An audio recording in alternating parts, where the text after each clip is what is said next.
All right, as you heard, I'm from New Orleans. I've been practicing more than 13 years. I did also recertify in both internal medicine and endocrinology. So what I hope to do is point out some concepts that I've seen in my board recertification testing along the way.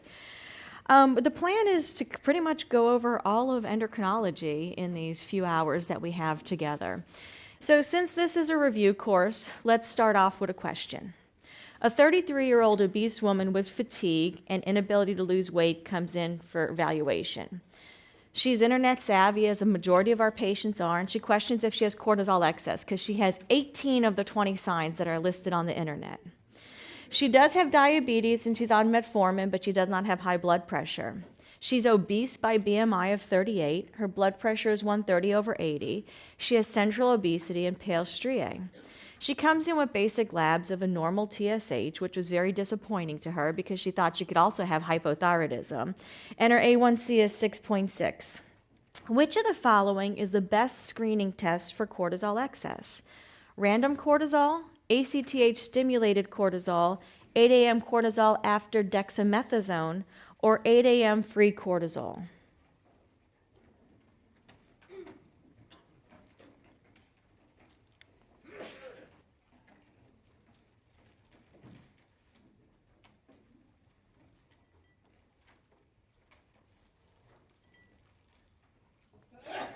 I'm glad I'm here. The answer is C. So let's talk about why that is the right answer, and probably more importantly, why the other ones are wrong answers. So 8 a.m. cortisol after dexamethasone is a very reasonable test to figure out if there's cortisol excess. One of the fundamentals of endocrinology is dynamic testing. So if you want to ask, is there hypersecretion, we're trying to suppress something, versus if it's low secretion, we try to stimulate it. And we're going to talk on the next slide about that.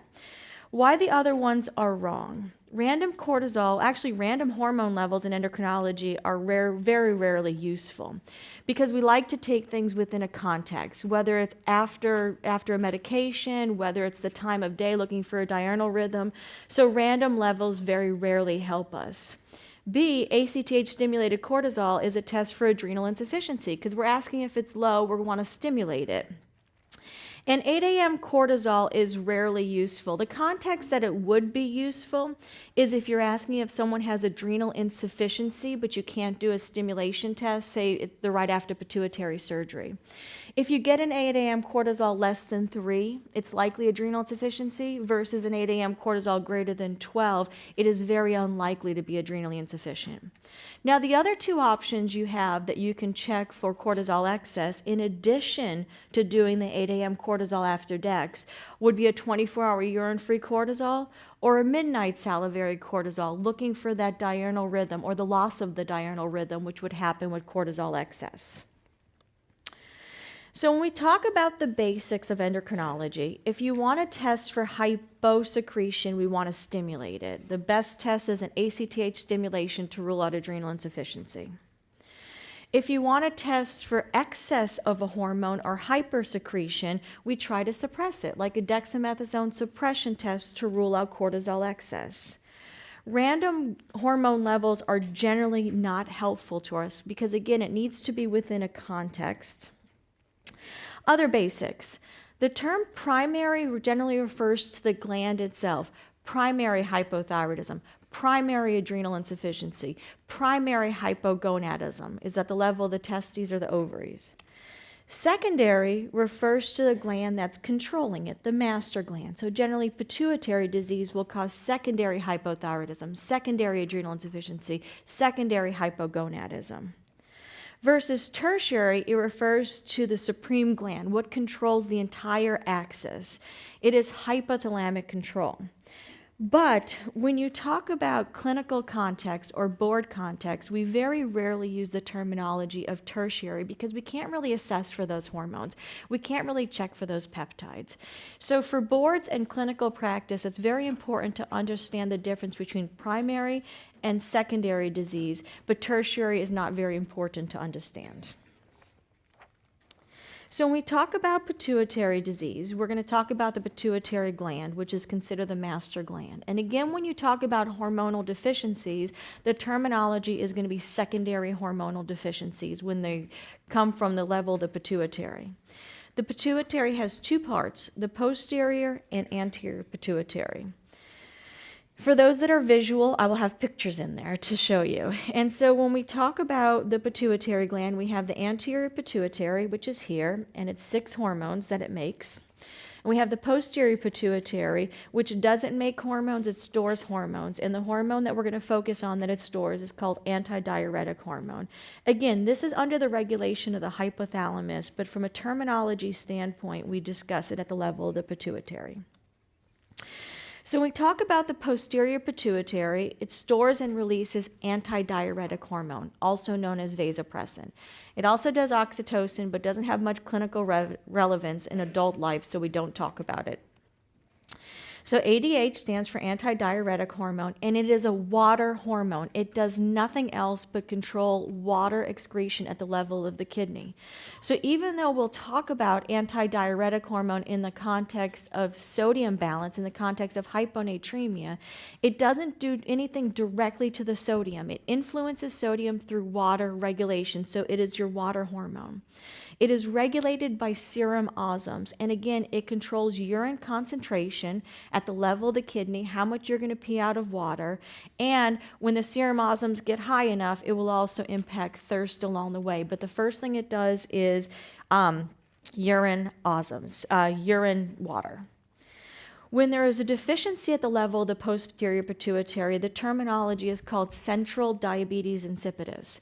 You suspect diabetes insipidus when you have marked polyuria, and that's generally more than 2.5 or 3 liters of urine output a day. And the confirmatory testing is called a water deprivation test. So what a water deprivation test looks like for someone who is normal, and normal is the black line here, is that when you start to have limited access to water or you start getting dehydrated, your plasma osms will slowly creep up because you have less water available. As your plasma osms slowly creep up, change a minor amount, you are going to see that there's going to be huge changes in urine osms, meaning we're going to try to concentrate our urine to keep our free water to prevent the serum osms from going any higher. We want to prevent hypernatremia, prevent dehydration. So very small changes in plasma osms leads to huge changes in urine osms, and that is because of antidiuretic hormone. That is what is regulating it. So in the context of a deficiency at the level of the pituitary gland, where you have central diabetes insipidus, what you are going to see here is that you have increase in plasma osms when you have limited access to water, but you don't have any change in urine osms because you don't have the hormone that's necessary to maintain free water at the level of the kidney, so you cannot concentrate your urine. And then there's endpoints to the test, and you see when the serum osms are going up or their serum sodium's going up or they have weight loss of a certain amount, you give the medicine of DDAVP. And what you're going to see at that point, then you get this beautiful concentration of the urine osms because the kidney responds very nicely to it. So all of a sudden now you're concentrating your urine, you're not letting out any more free water, but the trick to resolution of this hypernatremia is not the DDAVP alone. It's giving this person back free water, because DDAVP will only keep water, but to restore the person back to balance of hydration and to restore the normal sodium, you need to give fluids. One of the more common causes of central DI is pituitary surgery, but it can also be seen in trauma and sarcoidosis, which is an infiltrative disease. When we talk about nephrogenic DI can either be congenital or acquired. When we talk about it as acquired, the two common scenarios that I see it is with lithium use and hypercalcemia. That's why we'll talk about hypercalcemia, how patients get into trouble, is because when they have the hypercalcemia, it induces a nephrogenic diabetes insipidus. They start peeing more. As they pee more, they get dehydrated. As they get dehydrated, it worsens the renal functions and worsens the hypercalcemia. So one of the mainstays of hypercalcemia that we'll talk about is fluid management and hydration, again, to try to target the acquired diabetes insipidus. And so what does it look like here? And so as you have limited access to water, your plasma osms will go up. They get the DDAVP, but you'll see that there's no response because this is resistance at the level of the kidney.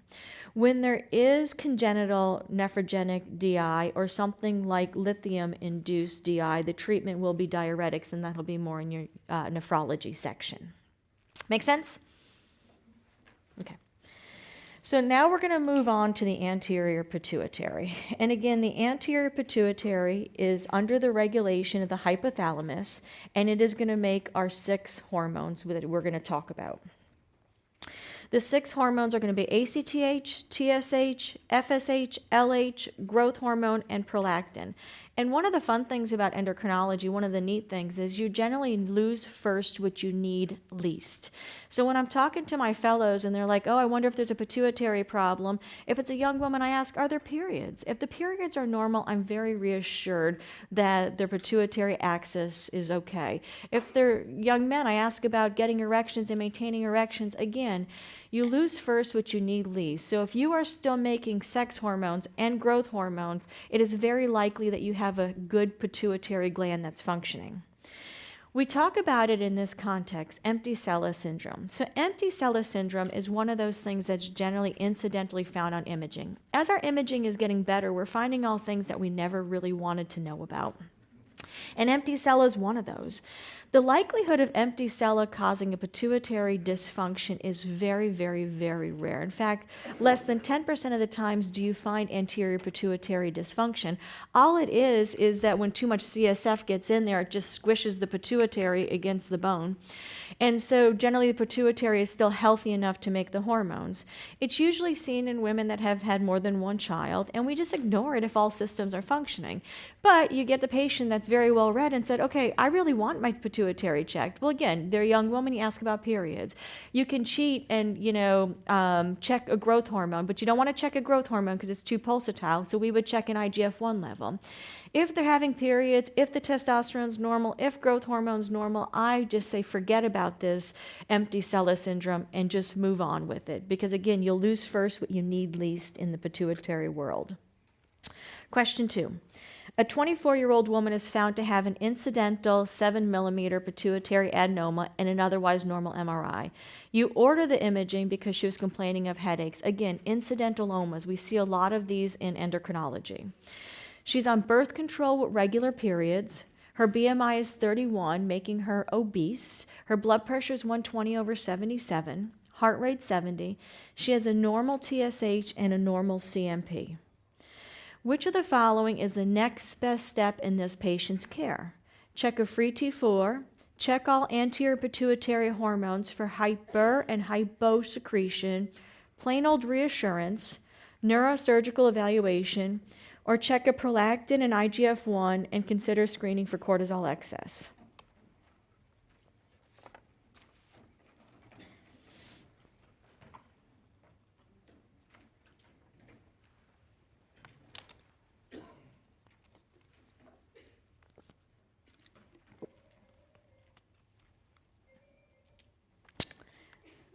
I love being here because y'all need me again. This is good. The answer is E. So let me go through why E is the correct answer. You might end up being at C for reinsurance, but you can only do reassurance if you prove that this is non-functional. So with pituitary incidentalomas, it's going to be the size that dictates the evaluation, which are going to be on the slides coming up. And so for everybody that you find an incidental pituitary adenoma, you want to say, is it functional? So you generally want to check a prolactin level. Would you need a prolactin level if she were not on birth control? No, because you would ask about regular periods. If someone has regular periods, I'm not worried about hyperprolactinemia. But since she is on birth control, it could mask a prolactin level that's elevated because she is having regular periods. It's really hard to diagnose acromegaly, and acromegaly diagnosis generally lags years and years and years behind initial presentation. So that's why we recommend screening for for growth hormone excess with an IGF-1 whenever you find an incidentalloma. And then you consider screening for cortisol excess and all if there's reason. Now, you don't necessarily have to do testing, but you want to think about it. See if this person has striae. See if they have proximal muscle wasting. See if they have thin skin, easy bruising.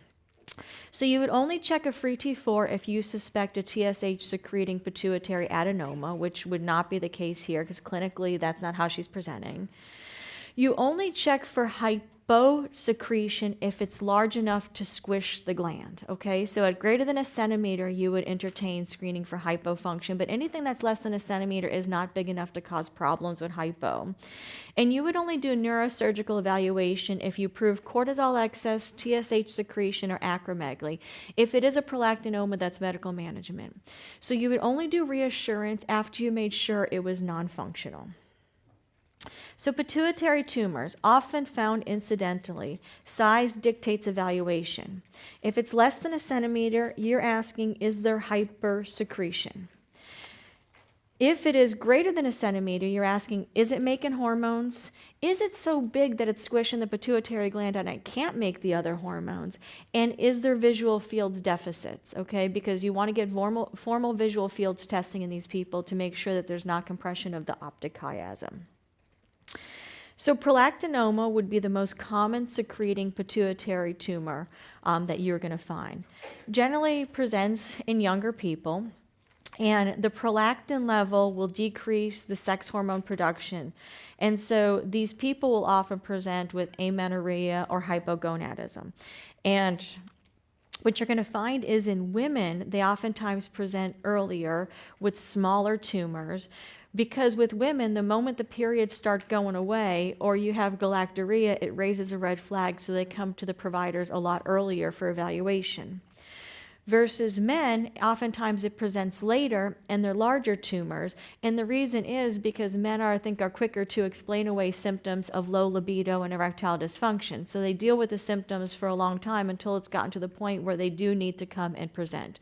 So it's not that the disease is more aggressive in men, it's just that it's found later due to kind of pushing the symptoms aside, versus in women they tend to present earlier because of the absence of periods or the galactorrhea. So when we talk about prolactin, it is important to recognize that prolactin is the only hormone that's under negative feedback of the hypothalamus. It's under negative inhibition or tonic inhibition of dopamine. All the other anterior pituitary hormones, the other 5, are under positive feedback. So prolactin is made in the anterior pituitary, and then it stimulates the breast tissue to have galactorrhea. The prolactin will then go and shut off sex hormone production via GnRH at the level of the hypothalamus, thus causing amenorrhea and hypogonadism. It is important to remember that other things impact prolactin levels, including TRH and estrogen. So part of the mainstay evaluation of hyperprolactinemia is to always rule out pregnancy in women and hypothyroidism as a cause of the elevated prolactin level. So drug treatment or medical management is the mainstay of treatment independent of the size of the pituitary tumor. Prolactinomas are exquisitely sensitive to dopamine agonist therapy. So whether it's 2 millimeters in size or 2 centimeters in size, we are going to be using dopamine agonist therapy, and cabergoline is preferred. It is rare that we would do surgery. We would do surgery when medications are not effective. And again, this would be a little bit of a red flag for us because generally they should be exquisitely sensitive. The more common scenario for surgery is when people don't tolerate the dopamine agonist therapy. It can cause nausea, it can cause orthostatic hypotension. Sometimes people just don't do well with medical management. If you do have a prolactinoma, you do want to be cautious of using estrogen therapy because it can increase the size. So prolactinomas can get larger during pregnancy, they can get larger when you start birth control or postmenopausal estrogen therapy. Remember that tumors are not the only etiology of an elevated prolactin level. One of the more common etiologies are medications. So you always want to look at the med list to see if there's any agents on there that could elevate the prolactin level. And you also, again, want to think about hypothyroidism and pregnancy, in addition to end-stage renal disease, as a reason for elevated prolactin levels. And the fun part about prolactinomas is that the elevation of the prolactin level does correlate with tumor size. So you can rest assured, as your prolactin level is coming down to 200 to 100, there is shrinkage of that prolactin. As levels normalize, you can be reassured that the tumor is not growing. That being said, you probably will follow up with serial imaging, but you can let your prolactin level be a guide as to how often imaging is needed along the way. Next case, 52-year-old man complains of headache and fatigue for 2 years. No real significant past medical history. On review of systems, he has snoring, he's got fatigue, he's got exertional pain in his knees and ankles, he's got some paresthesias and pain in his right hand that wakes him up from sleep. His BMI is 31, so he's obese. His blood pressure is elevated at 165/94. He has coarse hair and skin on his face, laterally displaced PMI, normal TSH, normal CMP. A1C gives him a diagnosis of diabetes at 8.6, and on a screening colonoscopy that he had 2 years ago, there were polyps noted.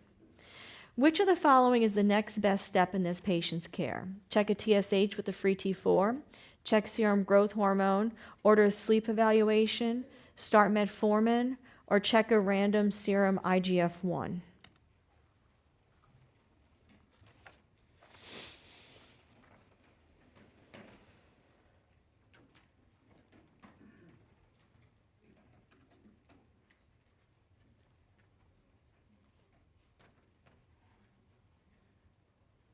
E. E is the correct answer. So let's talk about the other ones. So pairing a TSH with a free T4, you would do that in the context of secondary hypothyroidism, that you were suspecting that along the way. And based on his clinical history, we don't have any reason to suspect that. I do like the fact that you're thinking growth hormone excess, but the problem with growth hormone is too pulsatile. You can't check growth hormone levels because they could be anything throughout the day. That's why you want its end product, which is the IGF-1. And it's not that a sleep evaluation and treating the diabetes with metformin is not a good idea. In fact, it's a wonderful idea, and you would do that. But the problem is it's not going to get you your diagnosis. And your diagnosis at this point is acromegaly. So you're going to find that in boards, rare diseases are common. But, we want you to be thinking about these things. And so we're going to talk about PHEO and acromegaly and insulinoma along the way. But in practice, you're not going to see it too often. The classification of growth hormone excess is based on age. So in kids, when we find growth hormone excess, it's called gigantism because they grow linearly because their growth plates are infused. In adults, we call it acromegaly because there's acral growth or bony overgrowth because your growth plates are fused, so you will not gain height. You'll just gain more soft tissue and cartilage tissue. Classic finding: enlarging hands and feet, frontal bossing, deepening voice, coarse facial features, excessive sweating and body odor, and jaw malocclusion. Screening test, best test is always an IGF-1 level. You'll confirm it with dynamic testing, where we'll use a 75-gram oral glucose tolerance test. Growth hormone fails to be suppressed with the hyperglycemia. And again, this is one of our basics of endocrinology. If I want to ask if there's hypersecretion, I try to shut it off. Everybody with the diagnosis of acromegaly gets surgery, even if the tumor is very small in size. The moment you find that there's a functional growth hormone tumor at the level of the pituitary, it is surgery for everybody. Okay, fun fact. So we said that if we want to check for hypersecretion, we're going to shut it off with a 75-gram glucose test. What is the gold standard test for growth hormone deficiency then? Insulin-induced hypoglycemia. Yes, we rarely do it. But if you were to talk about the gold standard to stimulate my counter-regulatory hormone of growth hormone, or cortisol for that matter, it's insulin-induced hypoglycemia. So again, this is how we manipulate the endocrine system to ask the questions, are we making too much or too little of a hormone? So in acromegaly, we want to look for heart failure, so everybody gets an echocardiogram. We want to look for polyps, so everybody gets a colonoscopy, and everybody needs a sleep evaluation. And it should be done prior to surgery, because oftentimes these people do have profound sleep apnea. You want to look for palate edema, because these people can be very hard to intubate and extubate along the way. So again, for those that are visual, you're going to find that growth hormone is made by the anterior pituitary under regulation of growth hormone releasing hormone. Its end product is made at the level of the liver, which is called IGF-1. And it's the IGF-1 at the level of the liver then will feed back on the hypothalamus and the anterior pituitary. So let's talk about our first endocrine emergency, pituitary acromegaly. Your job on the boards are going to be to recognize it and treat it. So this is a context where tumor outgrows the blood supply and bleeds into the pre-existing tumor that's there. The majority of the time, people do not know that they have these tumors. The majority of the time, it'll be an older person. The majority of these tumors will be non-functional tumors. The usual presentation: severe headache, worst headache in my life, nausea, vomiting, visual field deficits with cranial nerve deficits, and altered mental status. You will see the bleed on CT. And your job is to give glucocorticoids and to call your neurosurgical colleagues. And again, the context on the boards will be recognizing it by its classic presentation and given glucocorticoids. Neurosurgery will come along the way. They may or may not do decompression. No other anterior pituitary hormone is important at this time. You know, we already talked about the luxury hormones of sex hormones and growth hormone. No one cares about those. You might say, well, what about thyroid hormone? Thyroid hormone has such a long half-life of a week, you have time to figure out what's going to happen with the thyroid axis. Versus cortisol, such a short half-life, you need to give it immediately and in stress doses at the time of diagnosis. Okay, so let's talk about thyroid disease. So TSH is made by the anterior pituitary in response to TRH made by the hypothalamus. The TSH will then go to the thyroid and make thyroid hormone. 80% of what the thyroid makes is T4, 20% is T3. T3 is the more active thyroid hormone, so we generally make T3 in the periphery by peripheral deiodinases. Okay, so when we talk about the mainstay of treatment for replacing thyroid hormone deficiency, it is going to be T4 alone. It's the thyroid hormone T3 and T4 that will then go back to the hypothalamus and anterior pituitary and shut off TRH and TSH production. So thyroid basics. TSH is always the best screening test. And again, don't be coerced by your patients or confused on boards. We don't need a reverse T3. We do not need ratios. We do not need free T3 levels. We only need a TSH level. Unless you're concerned about pituitary disease, then in that context, you will pair it with the free T4. But the all-comers, the routine, I got brain fog, I got fatigue, I have hair loss, I have inability to lose weight, I'm just not myself, TSH is the best screening test because it is a really good assay. You'll see a low TSH in hyperthyroidism, again, because it's shutting off pituitary. You'll see a high TSH in hypothyroidism. And again, you should only order both in the context when you suspect pituitary disease or secondary hypothyroidism. More rules. TSH and free T4s should be inverse, remember, because they're regulating each other. So in the context of primary hypothyroidism, you expect a high TSH. There are some scenarios where they will run in the same direction, but the scenarios are unusual. You can see that they both will be low in pituitary disease, which makes sense. That's why you always want to pair TSH with a free T4 if you suspect pituitary disease. And the more common scenario where you'll see them running together is euthyroid sick, and we'll talk about euthyroid sick on the next slide. They both can be high in pituitary disease, meaning a TSH-OMA, but you would have the classic presentation of classic hyperthyroidism and failure to suppress a TSH or resistance. I'm an endocrinologist. I just recertified in my boards. I didn't have one question on resistance, so I do not think you are going to see it on your internal medicine boards, okay? And I passed my boards just fine. I actually did pretty good on them. So you can rest assured what I'm telling you. I just didn't miss it.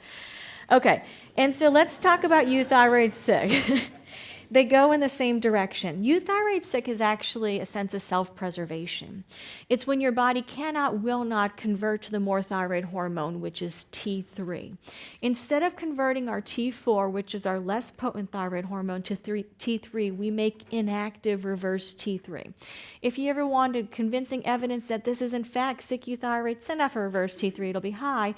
But your patient will either be dead or better by the time you get it back, because it's a send out. It takes about a week to come back. So it is never the right answer to do it. It's recognizing the clinical context that got you to answer the question this way.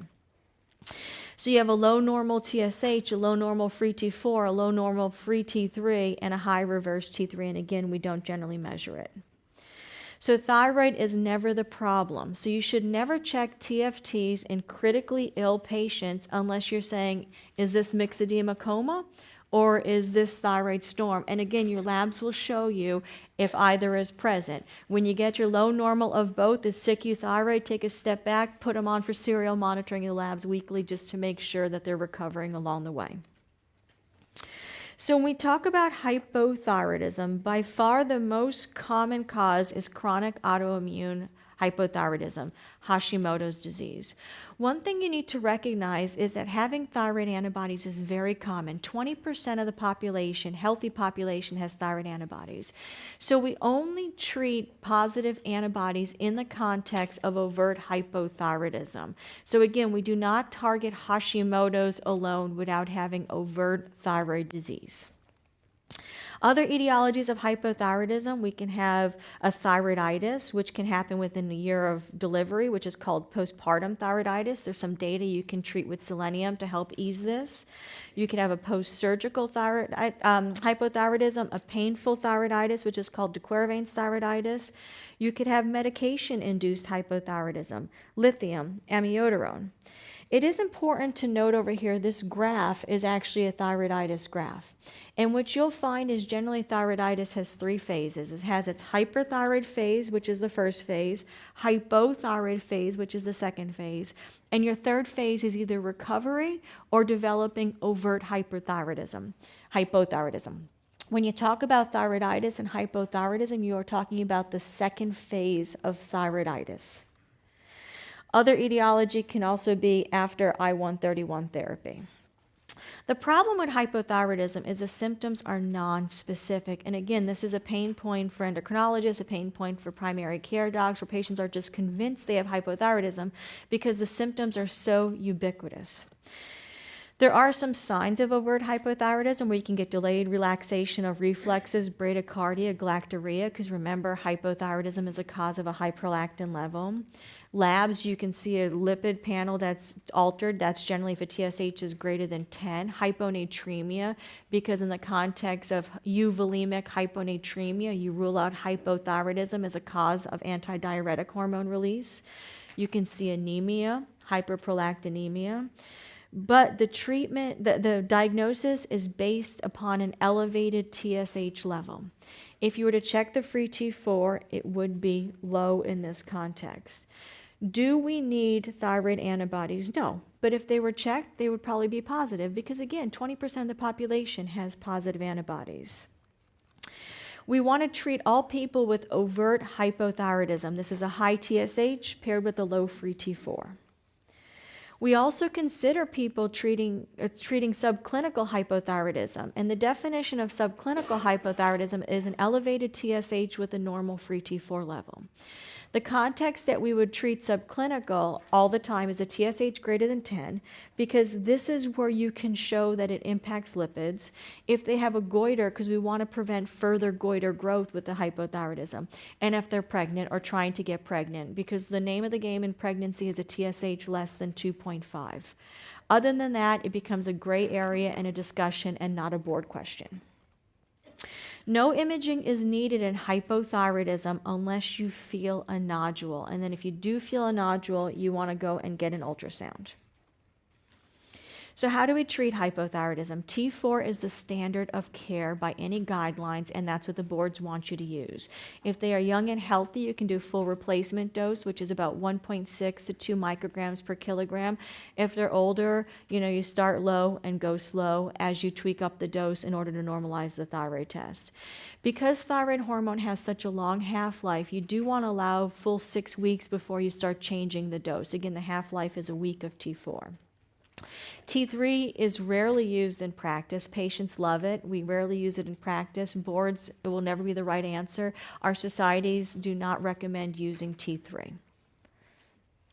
The problem with using T3 or to treating to symptoms is oftentimes it leads to exogenous hyperthyroidism.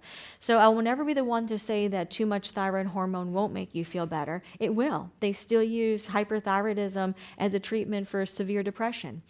So it will make you feel better, but the risk-benefit ratio does not favor benefits. It favors risks, and the risks are AFib and bone loss. So we always treat to TSH and never treat to symptoms, and we don't really use T3 as part of our tool set to treat hypothyroidism.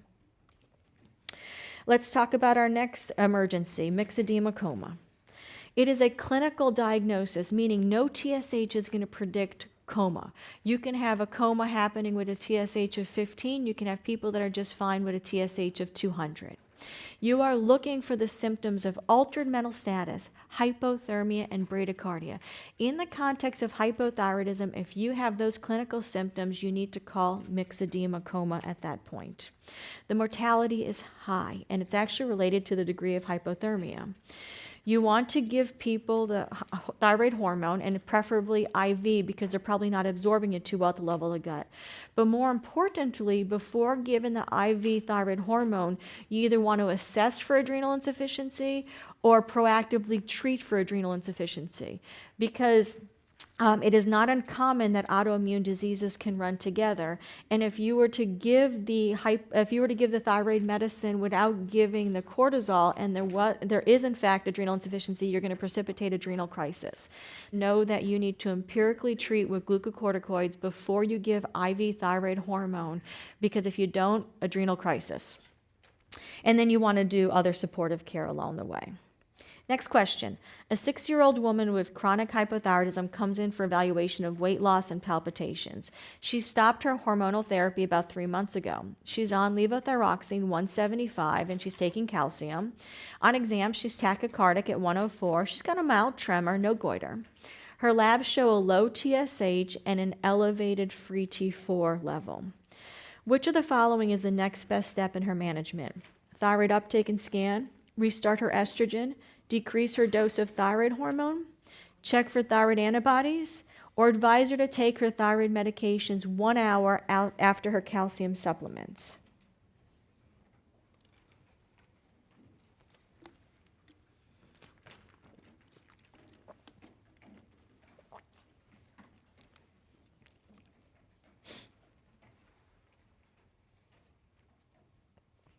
Good, the answer is C. So we would only do a thyroid scan and uptake if it is endogenous hyperthyroidism, if someone is not on thyroid hormone replacement. Estrogen therapy is controversial, so no, we would never jump to that, especially on boards. Antibodies aren't really going to help us because we know the most common etiology is of Hashimoto's, so I don't know how that would change anything. And we would only talk about separating her thyroid hormone from calcium is if her TSH were elevated, meaning it seems as if she's not absorbing her thyroid hormone. Thyroid hormone is fickle. It doesn't absorb too well with calcium. And so that's why we generally advise people to take it first thing in the morning, sip of water, empty stomach, wait 30 to 45 minutes before eating. So it would only be in the context if she were on a higher dose than you thought would be expected based on her weight. So the learning point here is that estrogen impacts thyroid binding globulin, and thyroid binding globulin is what carries around thyroid hormone. And so in high estrogen states, you oftentimes need a higher dose of thyroid hormone, and if you were to stop the estrogen, you need a lower dose. And so next we'll talk about hyperthyroidism. Hands down, the most common etiology of hyperthyroidism is Graves' disease. You see it in younger people, and it's autoimmune mediated.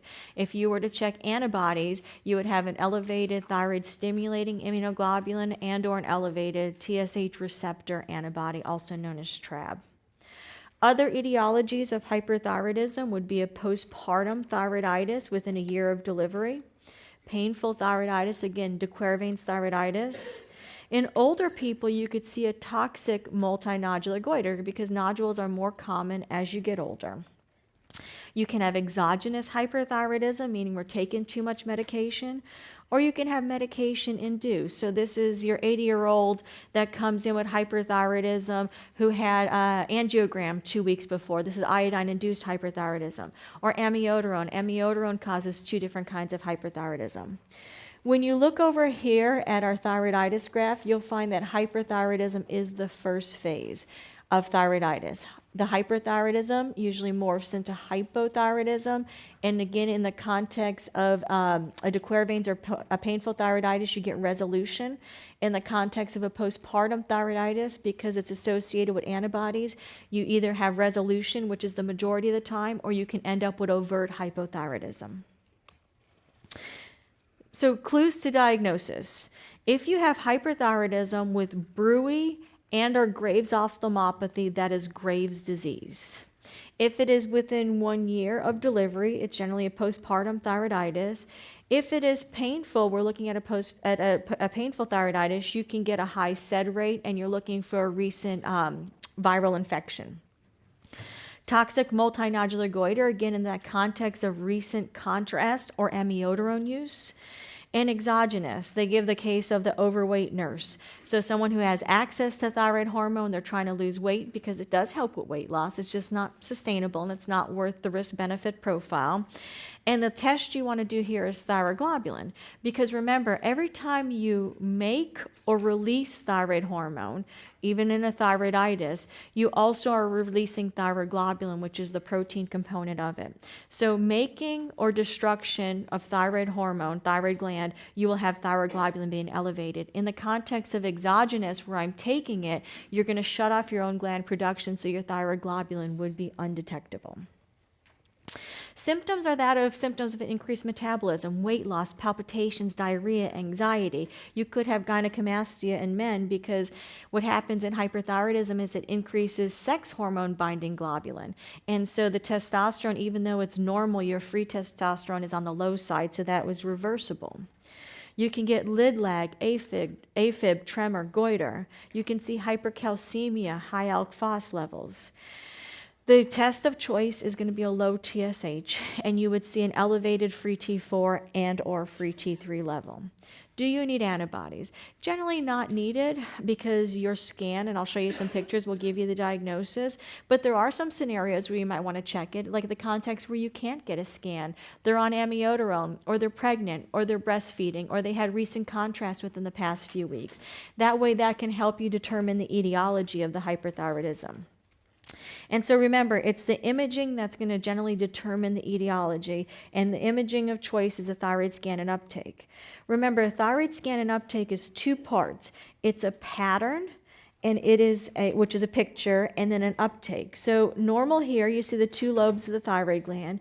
In Graves' disease, you're going to see that it's enlarged and it's homogeneous, and the uptake is going to be high.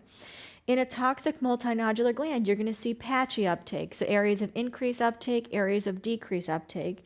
And in a toxic nodule, also called Plummer's disease, you're going to get one big hot spot, and it's going to suppress the rest of the gland. So this is going to give you your etiology of hyperthyroidism. Now, if it's a thyroiditis, whether it's a postpartum, whether it's a painful thyroiditis, or if it's due to iodine exposure, the gland's already going to be saturated, so you're not going to have any uptake or any picture in a thyroiditis gland. So independent of the etiology of the hyperthyroidism, one of the treatments is going to be beta blockers, but that is merely for symptom control along the way. It doesn't do anything to address the etiology of the hyperthyroidism. And for Graves' disease, you're going to have 3 treatment options. You're going to have medication, which is methimazole. And methimazole is a pretty good medicine because what you're going to find is about 30% of the patients who take methimazole for a year or 2 will go into remission. So it is not unreasonable to offer medical management up front. We only really use PTU in the first trimester of pregnancy because PTU has a black box warning associated with fulminant liver failure. So we'll use it in the first trimester, get past the concern of aplasia cutis, and then in the second trimester, put people on methimazole. You also have the choice of I-131 therapy. The times that you don't want to use I-131 therapy is if they smoke and or have Graves' ophthalmopathy because that can actually make it worse. And then the last treatment option is surgery. We don't do surgery too often for this, but there are times that we would consider surgery. So suppose someone wants to get pregnant now, or they are pregnant and we're having trouble controlling the hyperthyroidism. Suppose that someone can't tolerate antithyroid medication because of agranulocytosis or rash, and they're freaked out with the thought of radioactive iodine. So it's not that we don't do surgery for Graves' disease, but generally we have other treatment options before we get there. So when we talk about the other treatment options for postpartum thyroiditis, again, we would use beta blockers in that context of the hyperthyroid phase. For a painful thyroiditis, we would consider using NSAIDs or steroids, as it's generally sensitive to that, and then you taper off in time. For a toxic multinodular goiter, we would offer radioactive iodine therapy. And it's not that antithyroid medications wouldn't work, but it doesn't offer the advantage of a cure.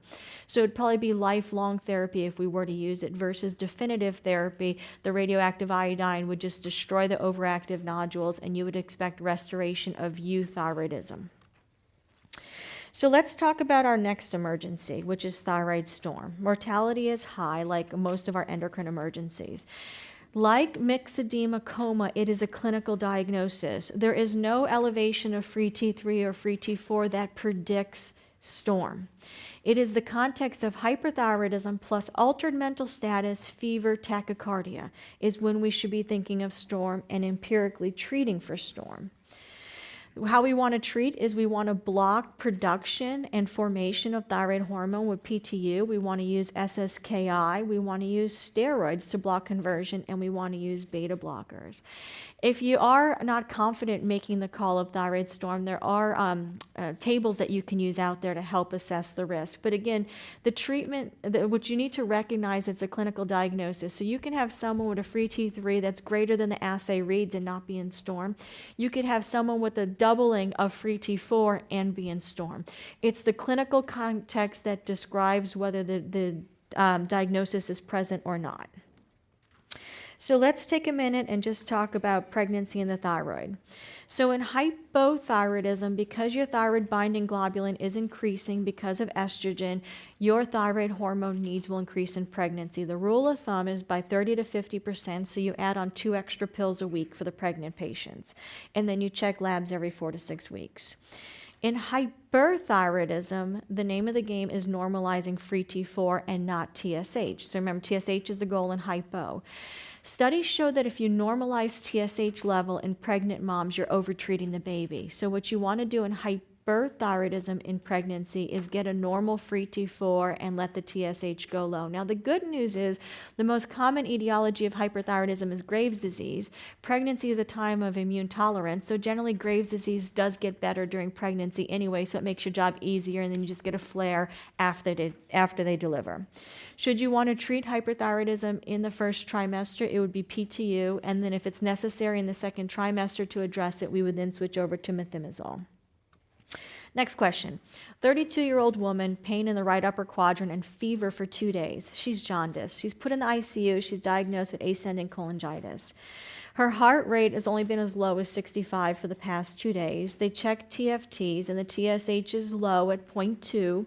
The free T4 is low at 0.6, so both just below the assay normal. You are consulted for recommendations on the need for further evaluation and institution of thyroid hormone replacement. Which of the following is the next best step in her care? Order an MRI of the pituitary, start thyroid hormone PO, start thyroid hormone half the dose IV, reassurance, or order a thyroid uptake and scan.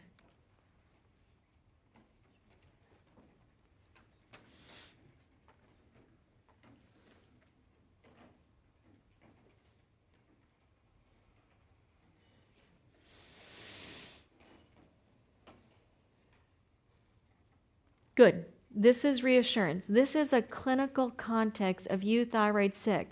The labs are going in the same direction. It would be very unusual for this person to be presenting with pituitary insufficiency. It's just not the right clinical context.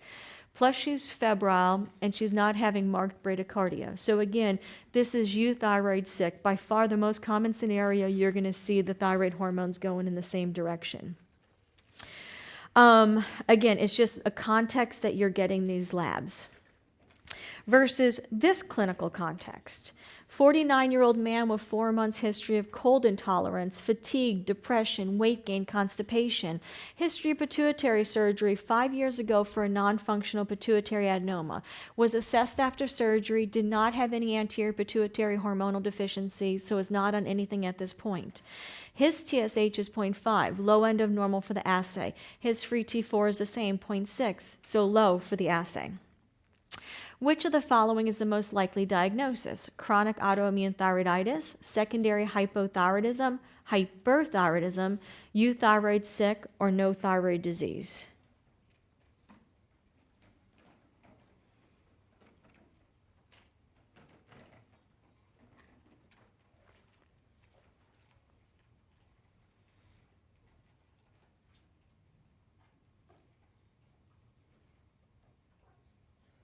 So B, correct.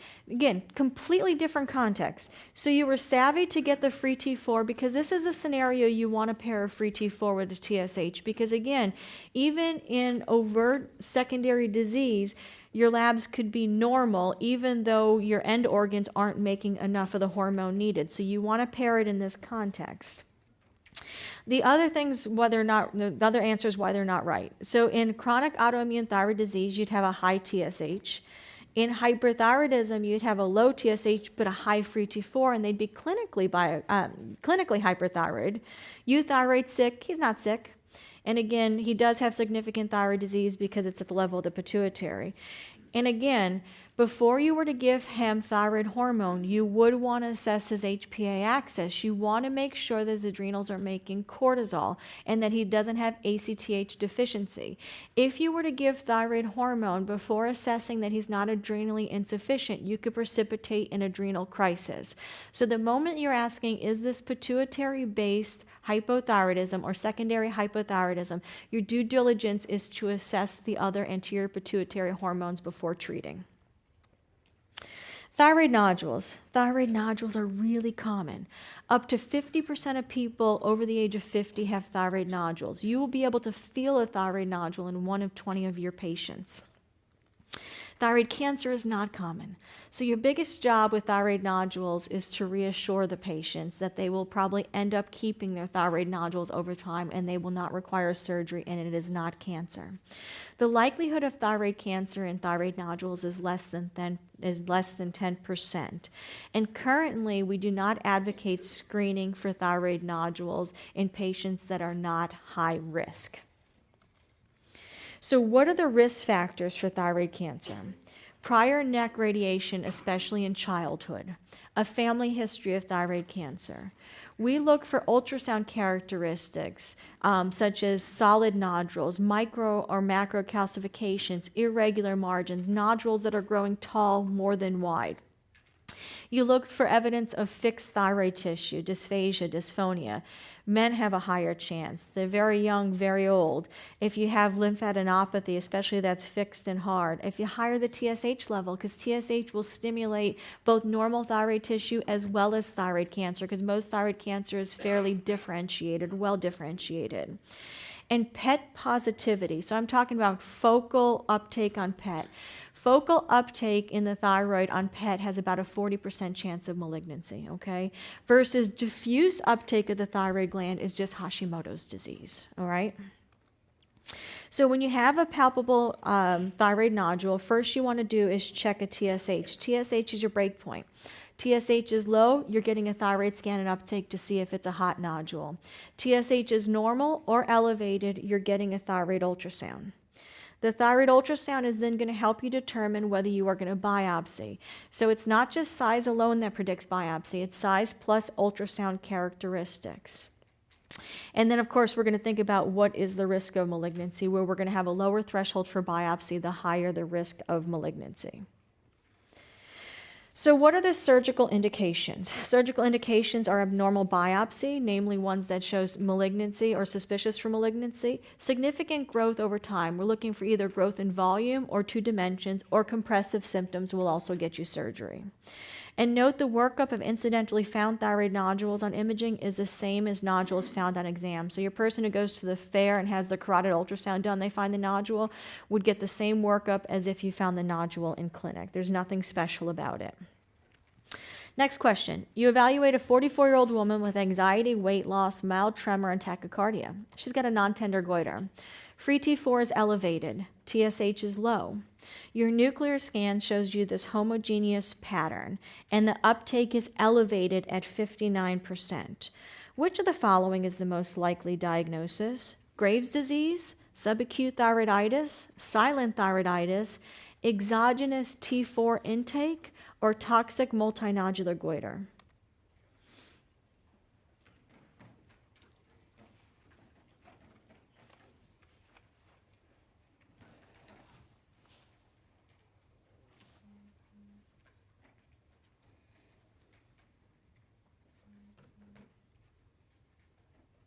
Excellent, Graves' disease. So remember, with Graves' disease, you're going to have symmetric uptake and it's going to be high. So your picture is going to show it. In any thyroiditis, you're not going to see uptake. And in exogenous thyroid intake, you're not going to see uptake. In a toxic multinodular goiter, you're going to have patchy uptake, areas of high uptake and areas of low uptake. Let's move on to adrenal disease. When we're talking about adrenal disease, we are talking about the anterior pituitary making ACTH in response to CRH from the hypothalamus. The ACTH is going to impact all 3 hormones made by the adrenal cortex, but it mostly controls corticosteroid production. It has a little bit of influence on DHEAS and a little bit of influence on aldosterone, but the biggest regulator of aldosterone is the renin-angiotensin system. So when you're talking about feedback, the biggest regulator that's going to regulate CRH and ACTH production is going to be the glucocorticoid production. And ACTH does not have anything to do with the adrenal medulla, okay?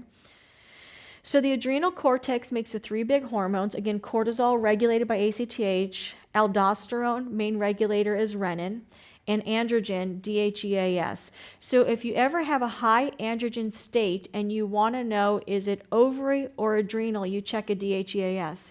Because although the ovaries make DHEA and the adrenal make DHEA, the only place sulfation occurs is at the level of the adrenal gland, or 90% of it. So the way you differentiate is it adrenal or ovary is DHEAS, because again, sulfation is adrenal, and that's where you want to look if that is high. The medulla makes our metanephrines and catecholamines, our flight or fight, our adrenaline, and it's not under ACTH influence. When we talk about Cushing's syndrome, we're talking about cortisol excess, and you have your very well-described stigmata of proximal muscle weakness, easy bruisability, you have the fat pads, you have moon facies, plethora, obesity, thin arms and legs. By far the most common etiology of cortisol excess is exogenous steroid use. We tend to use steroids probably more frequently than we should, and some diseases are just more responsive to steroids than any other medicines that we have. When you're talking about endogenous cortisol excess, the most common is ACTH dependent, which is pituitary disease, also known as Cushing's disease. Cushing was a neurosurgeon, that's his disease. You have ectopic ACTH-dependent cortisol excess, and then you have ACTH-independent cortisol excess, which is the adrenal gland just making cortisol without being regulated by ACTH made from the pituitary. What you're going to find in endocrinology is we never jump to imaging. We don't love imaging. Incidentalomas plague us. So we always want to screen, confirm, and then once we confirm it, then we localize, okay? Then we do imaging. So imaging never happens before a confirmatory diagnosis for us. Your choices for screening for cortisol excess are 24-hour urine-free cortisol, noting that the pitfall for this is that in depression and alcoholism, you can have false positives. This is called pseudo-Cushing's. You can do a 1 milligram overnight dexamethasone test, noting that the pitfalls are if they're on birth control or estrogen, that increases cortisol binding globulin. So you have a higher chance of having a false positive. Now, that being said, if someone's on birth control, you give them dex and they suppress to less than 1.8, you've excluded it. If they don't suppress, but they're on birth control, you say, oh, it might be a false positive. I'm going to do other dynamic testing along the way. And then the other thing you can do is a late or midnight salivary cortisol, because we're taking advantage of the fact that cortisol has a diurnal rhythm, highest in the morning, lowest at night. So we're looking for that nadir at night. Pitfall, shift workers, what do you do with them? It's really hard to know what their diurnal rhythms should look like. So again, 3 perform about the same, but you just need to know your pitfalls in dynamic testing before you order them. And then again, we always want to confirm abnormal testing. Once we are convinced we are looking at cortisol excess, now we want our breakpoint to be, is it ACTH dependent or is it ACTH independent? Because that is going to dictate where we look. If the ACTH is low, meaning it's ACTH independent, I'm going to look at my adrenal glands. If the ACTH level is not low, I'm going to look at my pituitary, and then if my pituitary is negative, I'm going to look for ectopic ACTH production. And I specifically have here if ACTH is not low, meaning it doesn't need to be high. So another rule of endocrinology is if you are making too much of a hormone, you should shut off what regulates it. So in the context of normal hormone that's regulating it, when you have a high endpoint hormone, that is considered inappropriately normal. So an inappropriately normal ACTH in the context of cortisol excess is ACTH mediated. An inappropriately normal PTH in the context of hypercalcemia is PTH mediated. So it doesn't need to be high to mediate it. It just shows it's mediating it if it's not shut off. Okay, so inappropriately normal is another concept that we oftentimes talk about. Okay, next case. 22-year-old Caucasian female comes in after a motor vehicle accident, broke her thumb. She lost consciousness during cast placement. Her blood pressure was 75 over palp. She was tachycardic. You gave her saline. She's doing better. Vitals normalized. Her temperature shows she's afebrile. She's thin. She's tan. She's got vitiligo. Other medical conditions include hypothyroidism and celiac disease. Her basic labs show a little bit low sodium, a little bit elevated potassium. Glucose is 61. TSH is normal. You got a head CT, and that was normal. Which of the following is the most appropriate next step in her care? Hydrocortisone plus fludrocortisone and order an ACTH stimulation test, or give her Dex and order your ACTH stimulation test.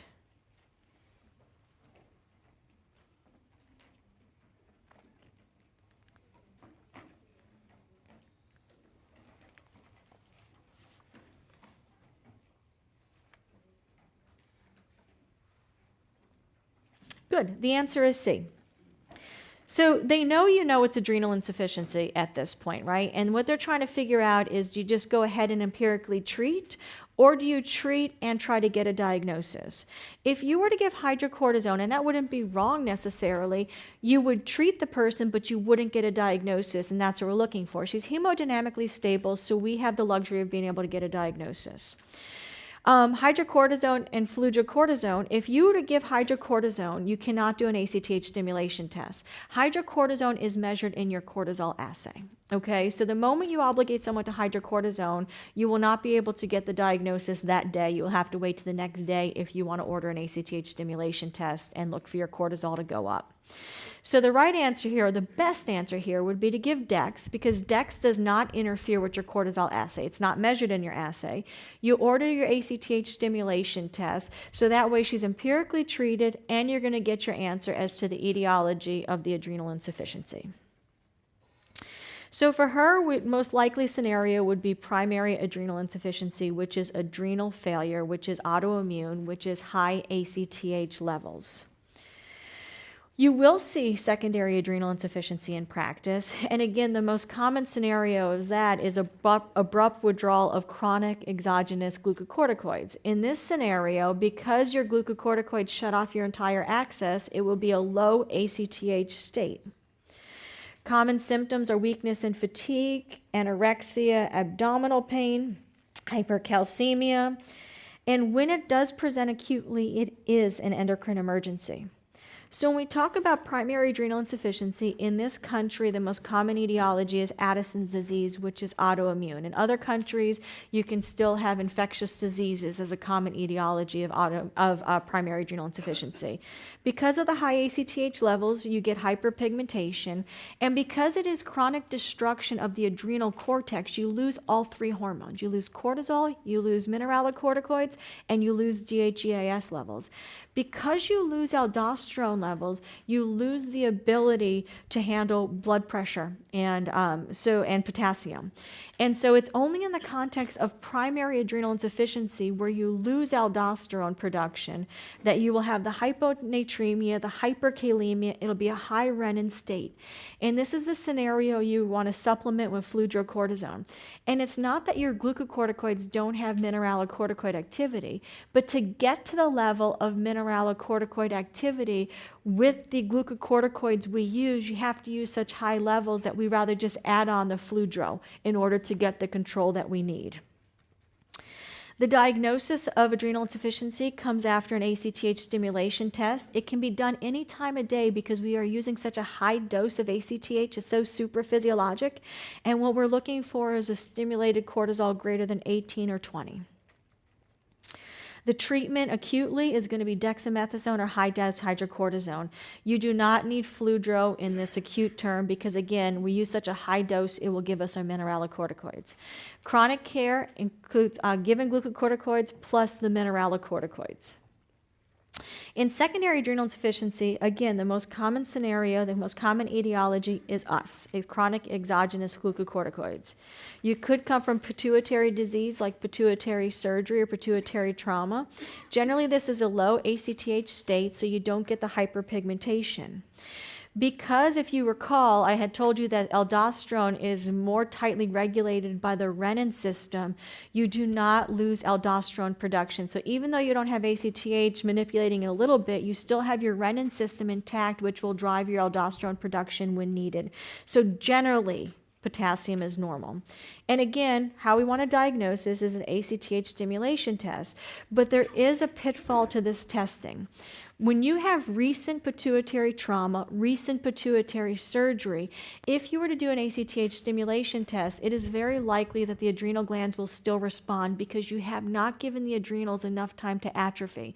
So it's only in long-standing ACTH suppression or in long-standing disease where you've had adequate time for the adrenals to atrophy that you will fail an ACTH stimulation test.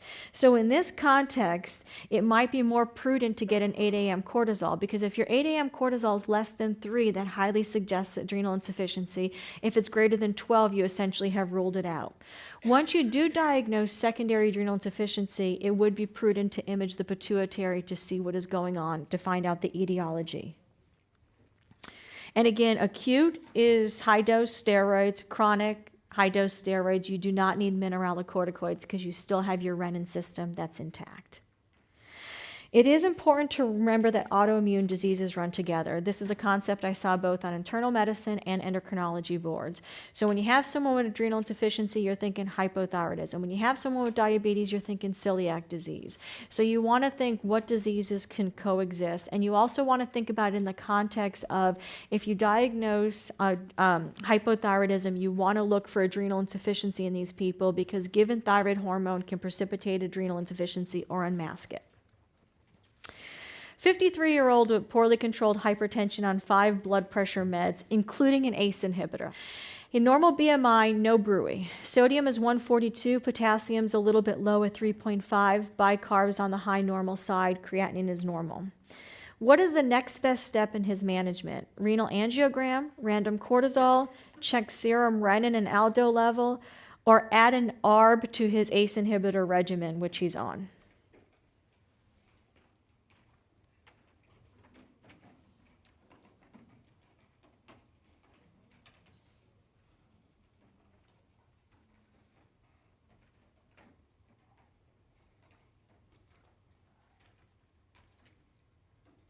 So C, correct. So this person is on a very robust regimen of more than 5 medications, certainly needs a secondary evaluation.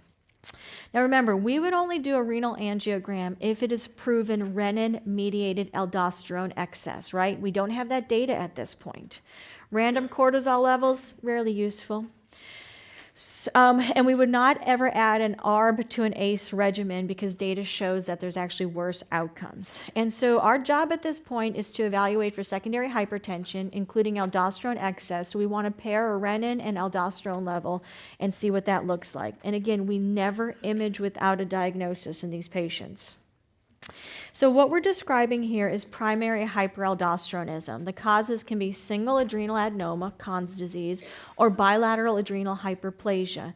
Key features are generally hypertension, hypokalemia, although it doesn't necessarily need to be present, and metabolic alkalosis. Screen, confirm, localize. Never image without a diagnosis. So how we're going to screen for it is we're going to check simultaneous levels of plasma aldo and renin. It should be a high aldo state, suppressed renin, therefore giving you an elevated ratio. We want to do confirmatory testing, so we want a high salt load. So we can either do a saline infusion or put people on a high salt diet for 3 days and then see what that does to their aldosterone levels. Once we have confirmed that we have an aldosterone excess state, then we want to image the adrenal glands. We might consider adrenal venous sampling depending on the age of the person and what the presentation looks like, but that's kind of beyond the context of where we are now. But we want to image the adrenals and then consider adrenal venous sampling plus or minus surgery. Remember that medical management is as good as surgical management. So if there's ever the question of it, is it unilateral or bilateral disease, medical management will be just as good as long as you use aldosterone antagonist therapy with spironolactone. And so what is the treatment? If they're an adenoma and they're young, surgical resection. We can cure the hypokalemia the majority of the time. And generally when you find it in young people, you will cure the hypertension. When you find it in someone older after they've had long-standing hypertension, you will probably fix the hypokalemia, but it is not uncommon that the hypertension will persist. It will not be as bad as the hypertension before, but we want to have realistic expectations of what will happen when it's diagnosed in older people. If there's adrenal hyperplasia, we want to use medical management with aldosterone agonists. And remember, medical therapy is also an option for adenomas if the person is not a surgical candidate. Next question, 46-year-old woman with FeO scheduled for resection. What is the best initial method for managing her blood pressure? Pre-op. Propranolol, hydrochlorothiazide, metoprolol, terazosin, or lisinopril?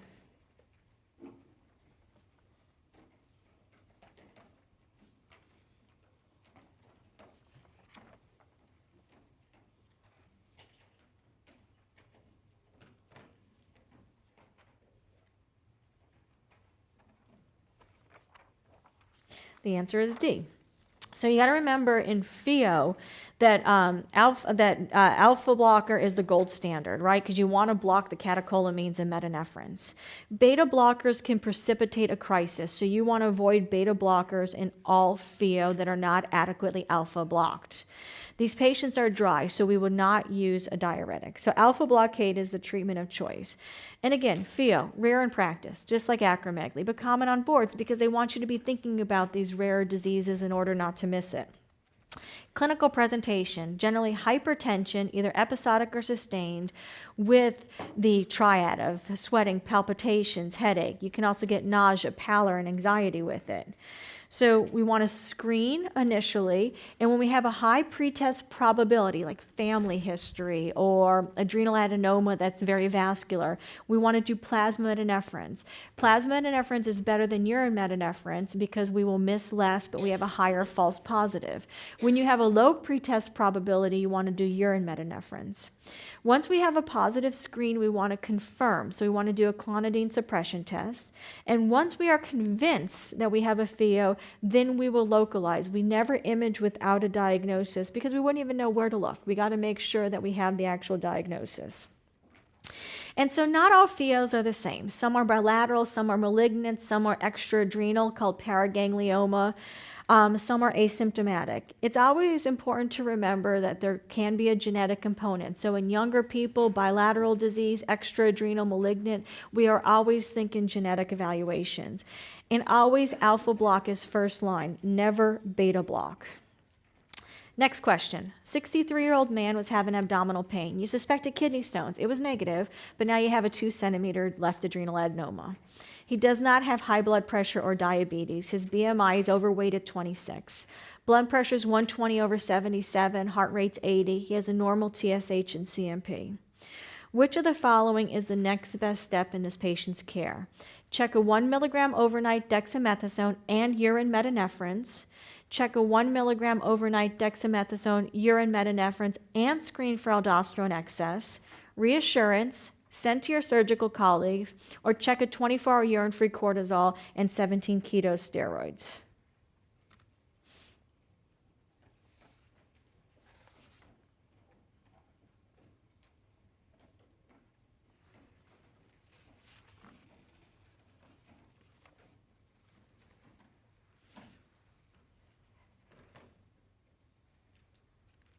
So the answer is A. So let's talk about that. So what we're describing here is an adrenal incidentaloma. We talked about pituitary incidentaloma, we talking about thyroid nodules being common. Now we have an adrenal incidentaloma common. So for all adrenal incidentalomas, you want to ask, are they functional or are they cancer? So everybody gets a functional evaluation for adrenal adenomas. Everybody gets ruled out for cortisol excess as well as for FeO. Cortisol excess is the most common, FeO is the scariest. You only need to add on aldosterone excess evaluation in the context of hypertension or unexplained hypokalemia. Reassurance is never the right answer until you are assured that they have a normal hormonal evaluation. The hormonal evaluation happens yearly for a few years. Surgery only happens if it's functional or it's large. And we would only check a 24-hour urine for keto steroids if we suspected ACC, adrenal cortical carcinoma, because oftentimes these tumors are inefficient at making end products. So we check their precursor products, which are the 17 keto steroids. So again, the definition of an adrenal incidentaloma is a mass larger than a centimeter discovered by accident on imaging study. It is more common as you get older. Up to 5% of older people have adrenal adenomas. 2 questions. Is it making hormones or is it cancer? You think of cancer when it's greater than 4 centimeters in size. So that's why generally 4 to 6 centimeters will get you surgery independent of whether it's functional or not. So about 10% of the incidentalomas secrete hormones. So what you want to do is check for this hormonal excess. And again, FeO for everybody, although it's very rare, but it's the scariest and you don't want to miss it. Cushing's for everybody because it's the most common. And if the initial evaluation is negative, they get screened for cortisol excess for the next 3 or 4 years. You want to consider testing for aldosterone excess in the context of diagnosed hypertension or hypokalemia. If you find that it's non-functional, you want to repeat the imaging once to make sure it's not growing. That's generally 6 to 12 months after. You're going to repeat hormonal testing for a few years for cortisol excess. And again, they'll get surgery if it's large, increasing in size, or if it's functional. Remember, if it's making aldosterone, you'll have the option of surgery versus medical management. Okay, next question. A 60-year-old man who presents with a 30-pound weight gain over the past 2 to 3 years, hypertension, abdominal striae, and compression fracture. 1 milligram dexamethasone suppression test was a fail. He should have been down to less than 1.8, but his cortisol was 8. 24 urine cortisol was also elevated, almost double, and his ACTH was mildly elevated at 60. Which of the following is the most likely cause of cortisol excess? Pituitary adenoma, adrenal adenoma, ectopic ACTH, or prednisone use?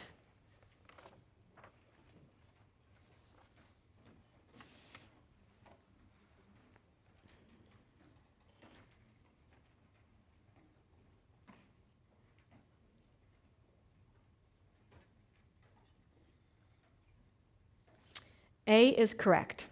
This is Cushing's disease. So we know that it is ACTH mediated. So really your differential is pituitary adenoma versus ectopic. Hands down, the more common scenario for ACTH mediated cortisol excess would be pituitary-based disease. In ectopic, generally the ACTH levels are higher, you get hypokalemia, the symptoms occur much faster, and it's generally in the context of a known malignancy. It's not a surprise. Versus adrenal adenoma would be a low ACTH, and any sort of exogenous steroid use, except for hydrocortisone, would be a low ACTH state, okay? So to get you oriented again, we're going to be talking about the anterior pituitary, making the hormones FSH and LH under response of GnRH. The FSH and LH jobs are to go to either the ovaries or the testes in order to make sex hormones and to mature the gametes, so for the sperm and the ovarian maturation. And then it's the sex hormones that are going to feed back on the hypothalamus and anterior pituitary to shut off GnRH and LH and FSH production. So get to start off with a question again. Perfect timing. 36-year-old woman with amenorrhea for 4 months, interested in fertility. On exam, there's thin white fluid expressed from each breast. Prolactin level is 40, which is elevated. Beta HCG is negative. TSH is normal. And on imaging, you see a 6 millimeter pituitary mass. Which of the following is the next best step in management? Refer her to a neurosurgeon, start cabergoline, or observation and recheck prolactin level in 6 to 12 months.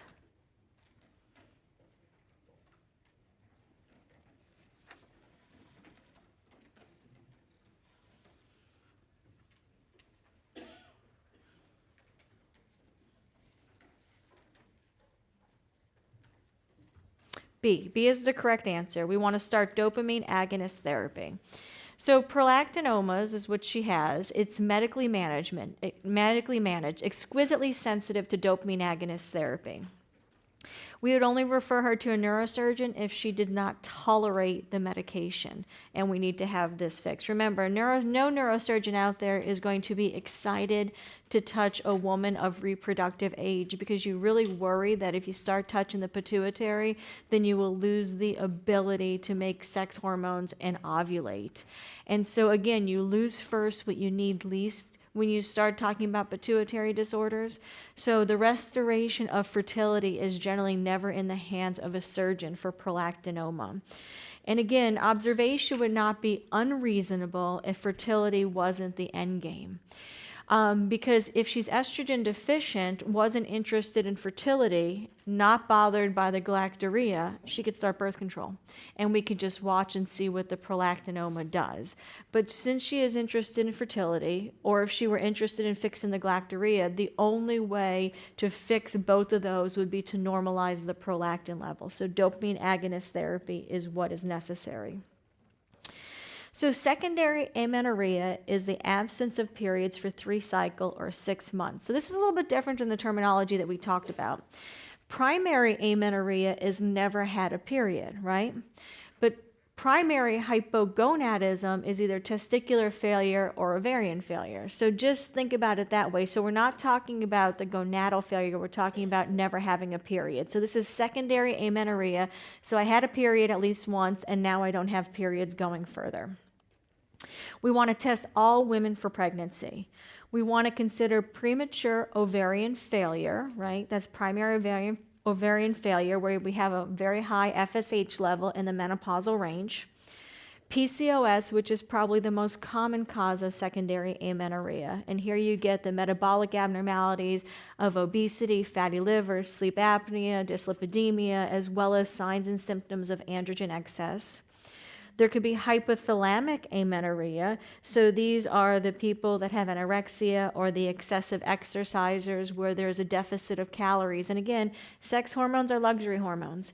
If you don't have enough calories, you will not make your luxury hormones, because you're going to be using that cholesterol to make what you need to live, which is your cortisol and thyroid hormone.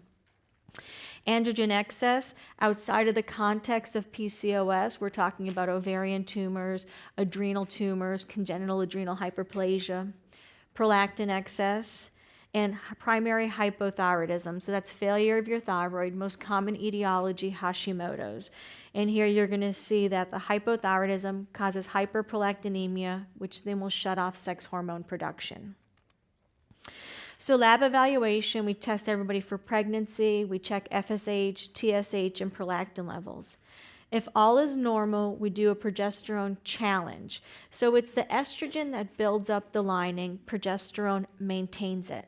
So if you were to give someone progesterone for 5 or 10 days and they have a withdrawal bleed, they are making estrogen. That is not an estrogen deficient state. If you give them progesterone for 5 to 10 days and they do not have a withdrawal bleed, that is a low estrogen state. So in this context, with absence of estrogen, meaning you're not having a bleed after progesterone, with normal gonadotropes, inappropriately normal LH and FSH, you want to then image the pituitary to make sure that you're not missing anything at the level of the pituitary. But again, your diagnosis, your differential would be hypothalamic amenorrhea or pituitary tumor. So let's talk about PCOS, the most common etiology of secondary amenorrhea, and is also the most common etiology of hirsutism or signs of androgen excess. Generally requires two of the following. We look for ovulatory dysfunction, either not having periods or having irregular periods. We're looking for laboratory or clinical evidence of hyperandrogenism. So sometimes you see a high testosterone, sometimes you see a normal testosterone, but clearly you have increased terminal hair, you have acne, you have scalp hair loss, so signs of androgen excess. And sometimes you look for ultrasound evidence of PCOS. That's more done by the OBGYN, so generally our diagnosis requires the first two. Plus, we want to rule out other causes that can mimic PCOS. Now remember, PCOS is generally of a long duration. People generally come in with 5-10 years worth of the same symptoms. So the yield of doing this secondary evaluation is kind of low. So you really want to be thinking about focusing this secondary evaluation on changes, that they didn't have this from the start of their periods. This has generally been happening for 1 or 2 years, or the signs of virilization. Because the difference between hyperandrogenism and virilization is the amount of androgens they are seeing. So generally with PCOS, it's an androgen high state, but you don't see overt virilization where you have increased muscle mass, deepening of the voice, clitoral enlargement, profound scalp hair loss. That is truly the time that you take a step back and say, okay, this is not what we're used to. We need to make sure we're not ruling out other causes, including androgen secreting tumors, like checking a DHEAS level, think about an adrenal tumor, testosterone being sky high, ovarian tumor, 7-hydroxyprogesterone being elevated like in CAH, or cortisol excess. So a premature ovarian failure is when you hit menopause before the age of 40. Because remember, the average age of menopause in the United States is early 50s. Here it's the context of signs and symptoms of estrogen deficiency, hot flashes, vaginal dryness, no periods, in the context of an FSH that's elevated in the menopausal range. Whenever you diagnose premature ovarian failure before the age of 40, you do want to consider sending out a karyotype for Turner's, because if Turner's is diagnosed, we do have other things that we need to do to care for this patient. You can also consider an evaluation for Fragile X, but that doesn't have any other evaluation that needs to be done if they are diagnosed as a carrier. And the treatment is to target bone health and overall quality of life, and generally the mainstay of treatment is estrogen. So when we talk about hypogonadism in men, we're talking about symptoms of poor libido, hot flashes, decreased motivation, erectile dysfunction, gynecomastia, decreased morning erections. As a purist and as a board taker, we require overtly low testosterone to diagnose this. That means 2 8 a.m. cortisols less than the lower limit of normal for that assay. So generally 200 or 300, depending on what that assay is. So on the boards, they do not want you treating those patients, which we see every day in practice, with the low normal testosterone and normal LH and FSH level, okay? So who warrants therapy with regards to testosterone replacement are those men who truly have a low testosterone level on the labs. If testosterone is shown to be low, then we want to measure LH, FSH, and prolactin levels. If the LH and FSH are high, we're looking at primary hypogonadism or testicular failure. And if the person's younger and they have characteristics, wingspan, tall, gynecomastia, we're thinking Klinefelter, so it would be prudent to evaluate for that. If the LH and FSH are normal or low in the context of a low testosterone, we are thinking secondary or pituitary-based hypogonadism. It's very important to know that chronic opioid use is a very common cause of acquired hypogonadism. It is a standard of care for people on long-term opioids to screen for hypogonadism. It can also cause adrenal insufficiency. And chronic glucocorticoid use can also cause hypogonadism. Again, measure the prolactin, consider iron studies, hemochromatosis. You can see secondary hypogonadism, consider a pituitary MRI, and screen for obstructive sleep apnea. And this is going to be more in the wheelhouse of what I said is common. So generally what we're seeing in our clinic, if testosterone assay is 200, we're seeing the guys at 250, LH and FSH are 3 and 4, so around that area. And here's where you want to think obesity, obstructive sleep apnea. Both of those have been implicated in hypogonadism or relative hypogonadism or subclinical hypogonadism.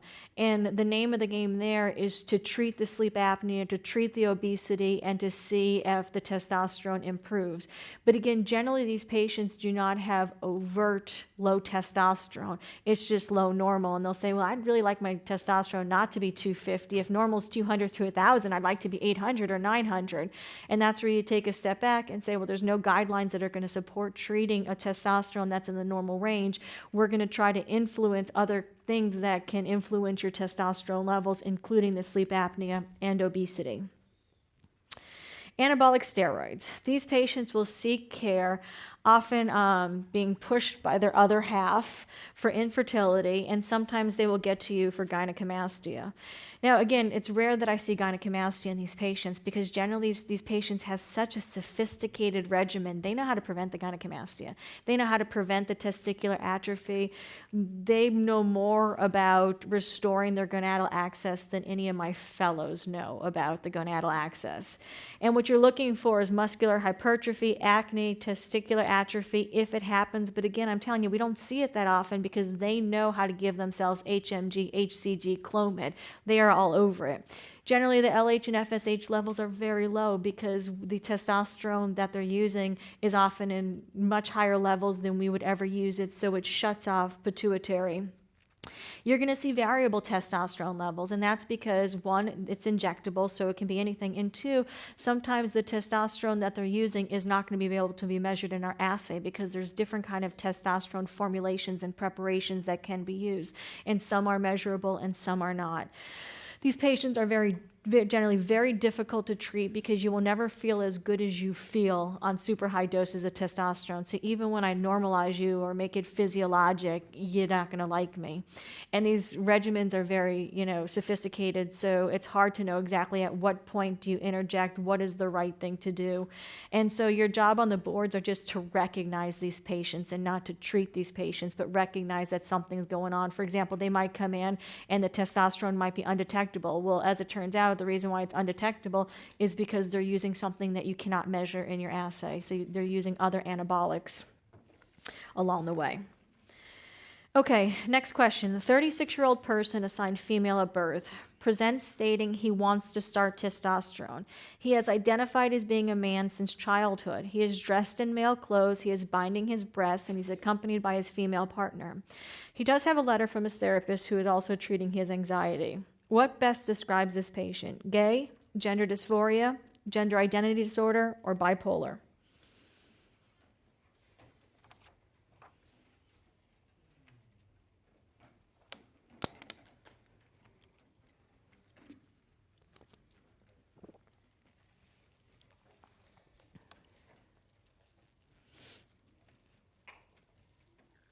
The answer is B. Okay, so let's talk a little bit about terminology. So this person is heterosexual. Remember, gender identity is how we identify ourselves. Are we male, female, neither, both? Sexual orientation is who we are attracted to. One has to do nothing with the other. So this person is heterosexual. Gender dysphoria is the right terminology as of 2013. Before 2013, gender identity disorder would have been the right terminology, but now it is gender dysphoria, and clearly not bipolar.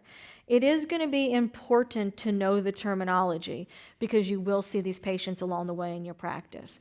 So again, part of the terminology, transgender. These are people who were assigned a gender at birth, and rightly so. Everything said that they should be this gender. From chromosomes to hormones to internal, external anatomy, they were assigned. But somewhere along the way, as they acquired their gender identity, they now don't agree with what they were assigned at birth. And again, it could be the opposite, it could be somewhere along the spectrum, but they are not who they were assigned. Gender dysphoria is the anxiety or depression or distress that comes along with being transgender. And currently, that is the most up-to-date diagnosis that we have for these patients. Unfortunately, it's not a medical diagnosis, it's a psychiatric diagnosis, so the push out there for we who do this and care for these patients is to actually get a medical diagnosis when ICD-11 comes along, and we'd like for that to be gender incongruence. But as of now, the latest terminology is gender dysphoria. And again, not related to sexual orientation. So if you want to know who your patients are sexually active with, you need to ask. All right, now we are going to go on and start talking about lipids and then go into diabetes and calcium. So when we talk about lipids, what you're going to find are there plenty of viewpoints and guidelines to consider. And we are clearly not going to go through all of these because all have their little nuances and all are still evolving. But there are some common themes that you'll see, and there are some common patients that all these guidelines feel that would benefit from treatment. And we specifically are talking about treatment. We're going to be talking about statin benefit groups along the way. So it is going to be your job to recognize which patients are going to be treated with lifestyle versus which patients are going to be treated with lifestyle plus statins. We'll talk about the other medications that we have to treat dyslipidemias. But what you're going to hear from me is none of those other medications have the cardiovascular outcomes that statin has. So at the end of the day, if it's a statin benefit patient, independent of what lipid profile they give you, low HDL, high triglycerides, you're going to give a statin and nothing else along the way as first line of treatment on boards. So lipid basics. Lipid facts are hard to remember. They change very little day to day except for triglycerides. And high triglycerides can actually influence your measurement of your lipids because if the triglycerides are greater than 400, then the LDL is inaccurate. And again, statins are going to be indicated for most high-risk patients for cardiovascular morbidity and mortality. So cholesterol is required for the synthesis. LDL is cholesterol It provides for the synthesis of hormones. Lp(a) is an independent risk factor for coronary heart disease and stroke. But targeted treatment does not modify risk. Do y'all know what will decrease Lp(a)? Niacin, exactly. So the answer on the boards is never to check it and never to treat it if it is checked because we don't have outcomes that make a difference, okay? But yes, in practice, niacin would be a very good treatment option. And LDL receptors are upregulated, leading to lower LDL levels in certain situations. So it's when your diet is healthier, when you start estrogen is protective, when you start thyroid hormone, when you are hypothyroid, by the statins, and with decreased bile acid uptake from the intestines. HDL is good. We raise it with exercise, alcohol, diet, niacin. It scavenges the unesterified cholesterol. When you have a very low level, we know that we have premature heart disease. But there's no good data to solely target low HDL levels from an outcome/board standpoint, and that's what we're teaching to today. So again, in practice, if you have a statin benefit person, even if their LDL is fine at 80, and their HDL is 13, your job is to put a statin on board rather than chasing the HDL where we don't have great outcomes data, okay? And again, I'm an endocrinologist, so endocrinology boards would probably be very much heavier in lipids than yours would be. But that was always the carrot that they were dangling, trying to give you these crazy lipid profiles. And clearly at the end of the day are they statin benefit or not statin benefit group? And then trying to figure out who you're going to give a statin to. So lipid screening should start at the age of 20. And the reason why you're starting off so young is because you're looking for familial dyslipidemia and secondary causes, things that are reversible, nephrotic syndrome, medications, hypothyroidism. And then you want to assess other risk factors every 4 to 6 years. So you want to look at the cholesterol, you want to look at blood pressure, screen for diabetes, assess the smoking status, because you want to keep people healthy. It's so much easier preventing disease than it is treating disease. And then at the age of 40 is when you want to start doing a calculation. You want to calculate their 10-year risk to determine if they are going to benefit from a statin. So again, part of the statin benefit group. And we choose the age of 40 because in less than 40, we worry about women of childbearing age. And so you really don't want to offer many people less than 40 statins, especially if they're women. And especially when you know that when you're starting less than 40, we're going to have many, many, many years of therapy. So again, do not measure lipoprotein little a, apolipoprotein B, or homocysteine levels on the boards because the treatment has no impact on mortality. So what are our risk factors for cardiovascular disease? Again, a big one is LDL. That's why we're talking about it.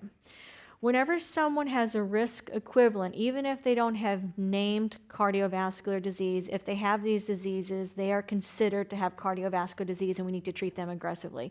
They include diabetes, peripheral artery disease, stroke, history of stroke, and aneurysm. So what are some non-LDL risk factors for cardiovascular disease? Age. We know that as you get older, the risk increases. Family history of early heart disease, smoking, hypertension, or on treatment for hypertension, and a low HDL. Now, that being said, a good high HDL is a negative risk factor. So we would like to push up that HDL in patients, but again, never the right answer if they have cardiovascular disease or risk equivalent. So why treat dyslipidemias? Why use statins? Because there's really good data out there in primary prevention, which is preventing the first event, even in those without cardiovascular disease. And there's even better secondary prevention data out there. So in people who've already had their first event, they are at very high risk for further events. And there's excellent data that statins will help decrease the secondary events that happen after the primary ones. And there's event data and mortality data showing that statins are really good medication. What are some statin principles? The higher the cardiovascular risk, the greater the benefit with the statins. That's why secondary prevention, there's more data than primary prevention. The higher the dose, the greater the benefit. The higher the dose, the higher the harm. On boards, always the right treatment for those with high cardiovascular risk, even if the LDL is not very high, is a statin. So a statin benefit should get a statin, even if the labs look fine. Okay, 47-year-old healthy man has the following lipid values after a 6-month program of diet and exercise. Total cholesterol is 230, LDL is 175, HDL is 45, triglycerides are elevated 320. Because he's older than the age of 40, we calculated his risk, and his 10-year risk estimate is 4%. In addition to continued diet and exercise, which of the following would you recommend? Start a statin with an LDL goal less than 60. Start a statin with an LDL goal less than 130. Initiate a fenofibric acid with a goal of less than 150 for triglycerides. Start niacin or no additional treatment.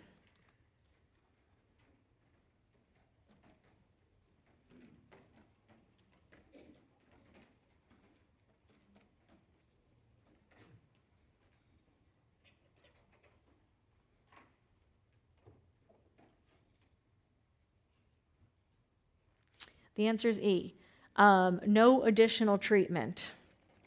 So those of you who answered with the target of less than 130 were still the treat to target group, and those were the older guidelines. So the guidelines that we're talking about with the statin benefit kind of trumped those. So no longer do we have the concept of treat to target. We have the concept, are you statin benefit or not statin benefit?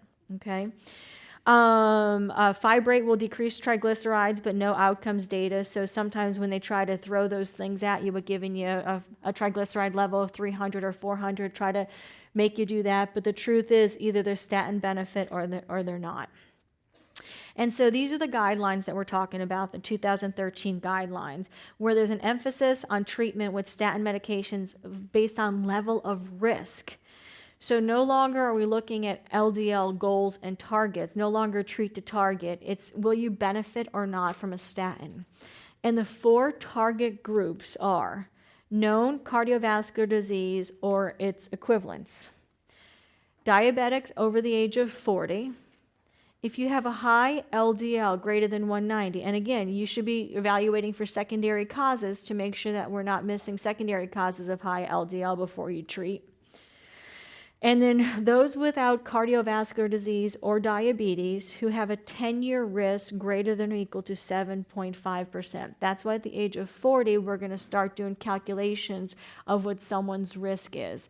So known cardiovascular disease, diabetes over 40, or a markedly elevated LDL, or a high risk based on risk factors would be statin benefit. A 73-year-old obese woman with diabetes has the following lipid values. LDL's 98, HDL's 39, triglycerides 470. In addition to lifestyle modification, which of the following would you recommend? Start a fibrate to target triglycerides, follow her lipid panel, and initiate a statin therapy if her LDL goes above 100. Initiate moderate intensity statin without a specific goal, or use niacin.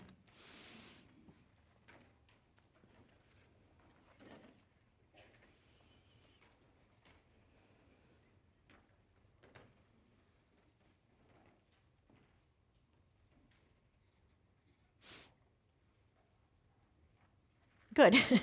I said it enough. So statin benefit group. She is one of those because of diabetes. So she's got moderate risk, so she gets a moderate dose statin. And again, the reason why this LDL of 100 is no longer the trigger is because we no longer use treat to target. I know that we'd all be excited about getting down those triglycerides because we worry at greater than 500 it increases the risk of pancreatitis. But again, that's not the name of this game. The name of this game is cardiovascular disease, and a statin will get us there. When we talk about the intensity of a statin, we're talking about moderate or high intensity. The moderate will drop the amount by a moderate amount. The high will drop it by a higher amount. And those are kind of an idea of what the doses are that correlate with each. So who should get the high intensity statin? These are the high risk patients. These are the patients that we would expect disease to happen in a shorter amount of time. So it's all people with known disease. Have a high HDL where you need a high dose statin in order to get that 50% reduction to make the LDL reasonable. It's the people with diabetes, which is considered a risk equivalent, who also has other risk factors so that their calculated risk is above or equal to 7.5%. And it's essentially at the end of the day, the high intensity is for super high risk or super high LDL levels. So who should get the moderate intensity statin? Well, these are the people with cardiovascular risk equivalent like diabetes, whose 10-year risk is less than 7.5%. Or it's for the ones that primary prevention, so they don't have known heart disease, they don't have diabetes or an equivalent, but you calculated their risk and it's equal to or greater than 7.5%. These are the ones that you should consider moderate intensity statin therapy. So I keep saying diabetes is a risk equivalent. Where did we get this data from? So they did this study in 1998. We all know that people who've had a heart attack have a much higher chance of getting subsequent heart attacks and have increased risk of mortality. And what they did was they looked at patients who had diabetes without a heart attack, and they looked at people who did not have diabetes but did have a heart attack. So these are the cardiovascular patients, and what they saw was that mortality was the same whether you had diabetes without a heart attack or you had a heart attack without diabetes, which then made them equivalent. So you're not doing great if you have either a heart attack or diabetes. In the context where you have diabetes and a heart attack in the past, the survival was even worse for that, okay? So that's where we're getting the data that having diabetes alone is equivalent to having known cardiovascular disease. It was from this study. And that's why diabetes gets lumped on with established cardiovascular disease because of this data that we have. So what are the treatment strategies? Well, lifestyle modification is a must for everybody. But no longer will you see it as an answer that's suitable for the statin benefit groups. So lifestyle modification, diet and exercise is always awesome. Throw it at people. In the past, you might have been able to put it on as sole therapy for people like diabetes, who had diabetes if their LDL was low, but no longer. The moment you determine someone is statin benefit group, you're adding on a statin in addition to diet and exercise. Okay, and so when we talk about the medications, we're going to talk about statins and then everything else. So with statins, we have decreased mortality in primary and secondary prevention, both all-cause and cardiovascular, decreased risk of MI, stroke, and decreased complications with revascularization procedures. Now, statins are not perfect. You can see elevations in liver enzymes, you can see myalgias, rhabdo, and there is a real increased risk of diabetes. Now, it's not enough to avoid these medicines in those who we feel would benefit, but it is something to be aware of, and it is real, this excess diabetes risk. Statins do not combine well with certain medications, so you have to be aware of interactions. And again, we worry about using them in women less than the age of 40 because we worry about pregnancy risk. So monitoring. There is no need per insert to increase the risk of monitoring that we do. There's no need to check liver enzymes automatically or CK levels, that it's the clinical context that should direct whether we are going to do labs. But in truth, any of us who are following these patients long term, we're getting these labs anyway, at least lipid tests and screening for diabetes as part of routine care. But again, no need to do it simply because they are on a statin. Okay, statins have randomized controlled trials showing cardiovascular benefits for which of the following groups? Dialysis patients, diabetics without heart disease, age over 80, all of the above.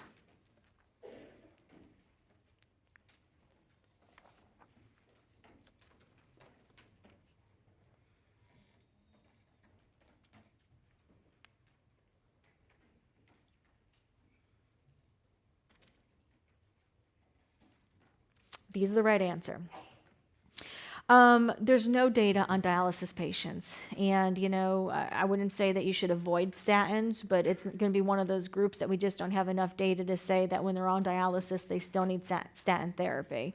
We don't have a lot of great studies that include people over 80 years old. So that's just limitations of the studies that we have out there.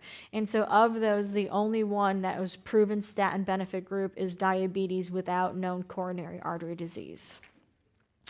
What if my patient can't tolerate a statin? Try again.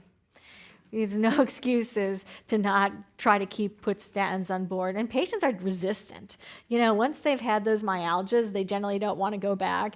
And so that's why we say, okay, look, try it one more time, see if you tolerate it. If you don't tolerate it, let's try a different statin, maybe one associated with less myalgias. If you don't tolerate that, can we try getting you to take it a few times a week? Because even a few times a week is better than no times a week. So we really want to get those statins on. That's how much we've bought into this statin principle, okay, that we will take even a handful times a week in order to try to get that statin on board. So let's talk a little bit about non-statin therapy. Ezetimibe inhibits intestinal cholesterol absorption, reduces LDL alone or in combination with statins. They're not perfect, but the profile, people generally tolerate it very well. 45-year-old healthy man has a routine check of his lipids. Total cholesterol is 198, LDL is 125, HDL is 35, triglycerides 460. His 10-year risk is 4%. And again, we calculated that because he's over the age of 40. Which of the following is the next best step? Diet and exercise, a fibrate, a bile acid sequestrant, ezetimibe, or niacin?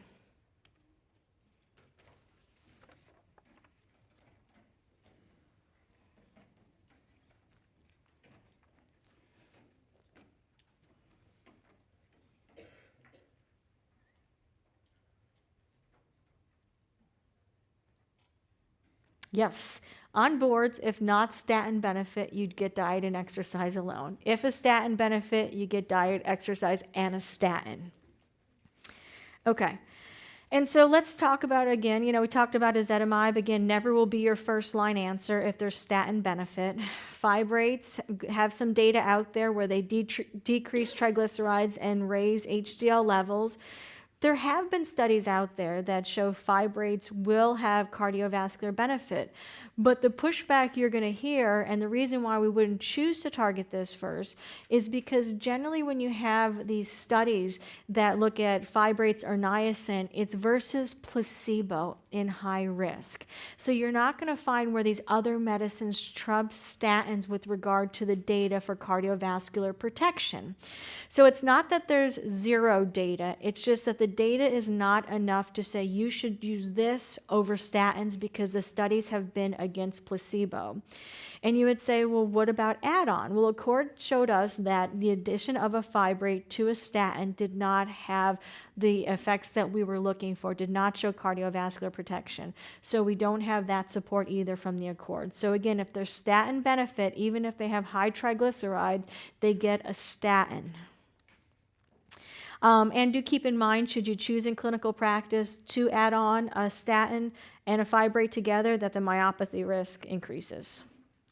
Niacin will raise HDL, lower triglycerides, lower Lp(a), which we talked about, which we like. But again, not a good reason to order or treat on boards. Side effects, flushing, that could be diminished by taking aspirin 30 minutes prior. And again, it does have some side effects, but never the right answer to target HDL alone if it's a statin benefit group. Bile acid sequestrants block reabsorption of bile acids, thus lowering LDL levels. Again, there are some studies out there that shows that it reduces cardiovascular disease. But again, this study was against placebo, okay, not against statin. So statin has the best data out there. It's safe for use in combination with statins. So suppose you have someone in clinical practice, the boards are not going to ask you this, in clinical practice where you'd like the LDL just a little bit lower, and gosh, they have diabetes, wouldn't it be great if I can just decrease that a little bit? Well, there are some that will lower A1C a tiny bit, as well as lower LDL levels, so that might be a good add-on therapy in practice. But again, board's never going to be the right answer. And do keep in mind when you do use bile acid sequestrants, constipation and high triglyceride levels are side effects of it. A healthy 32-year-old woman comes in for a routine checkup. She's a non-smoker, no family history of heart disease or diabetes. She exercises and eats a heart-healthy diet. Her total cholesterol is 285. Her LDL is elevated at 210. Her HDL is a little bit low at 35. Her triglycerides are 180. What is the most appropriate next step in her management? Moderate intensity statin, high intensity statin, fish oil, lifestyle changes, or do an evaluation including a metabolic panel, TSH, UA, and pregnancy test?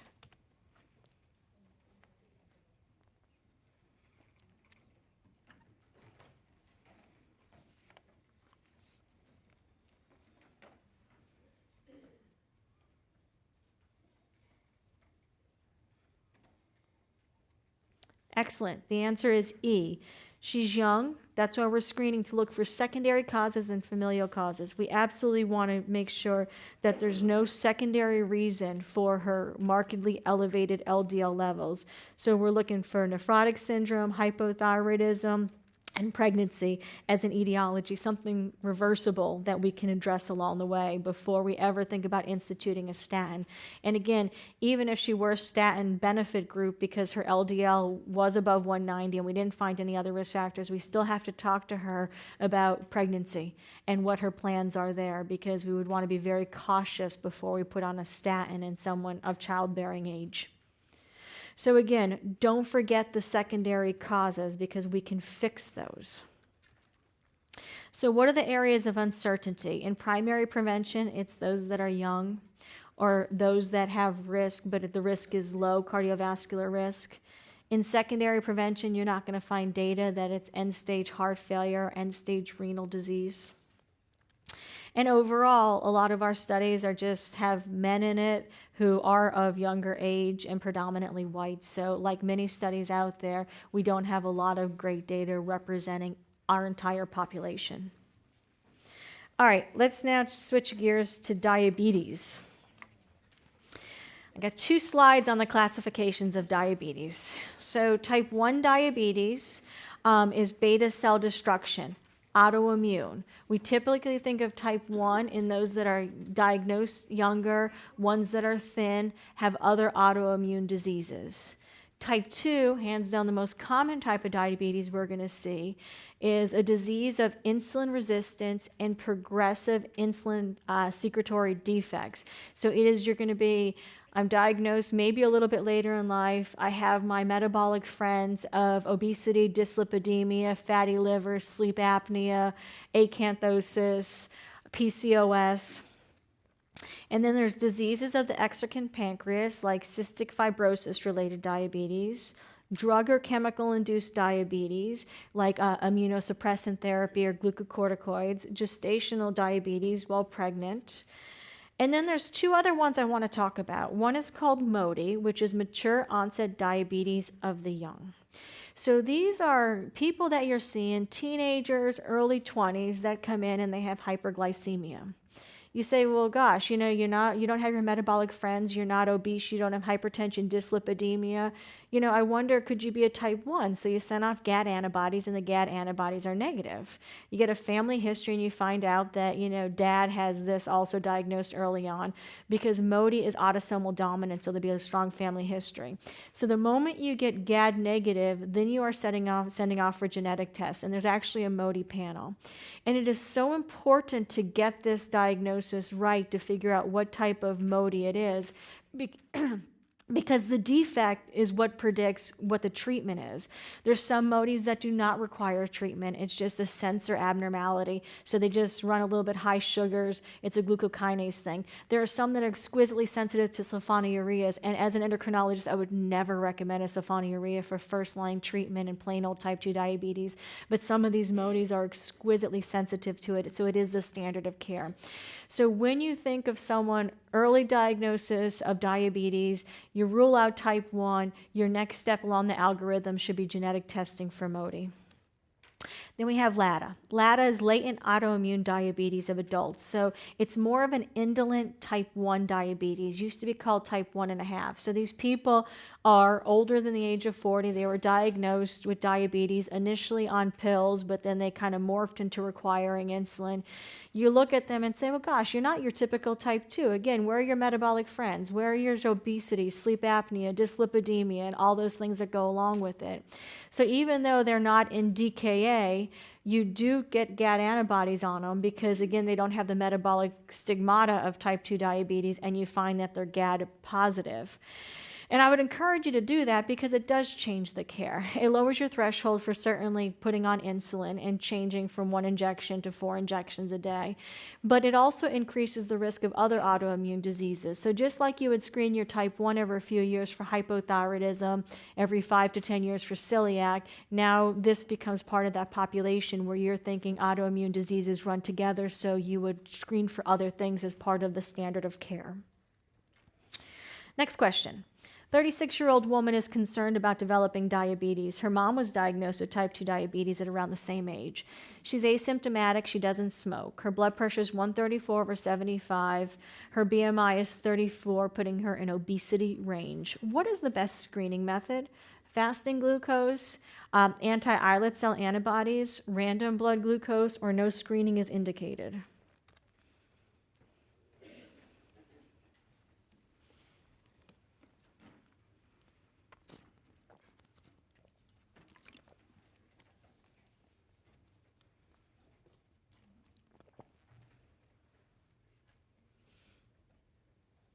Excellent. Fasting glucose.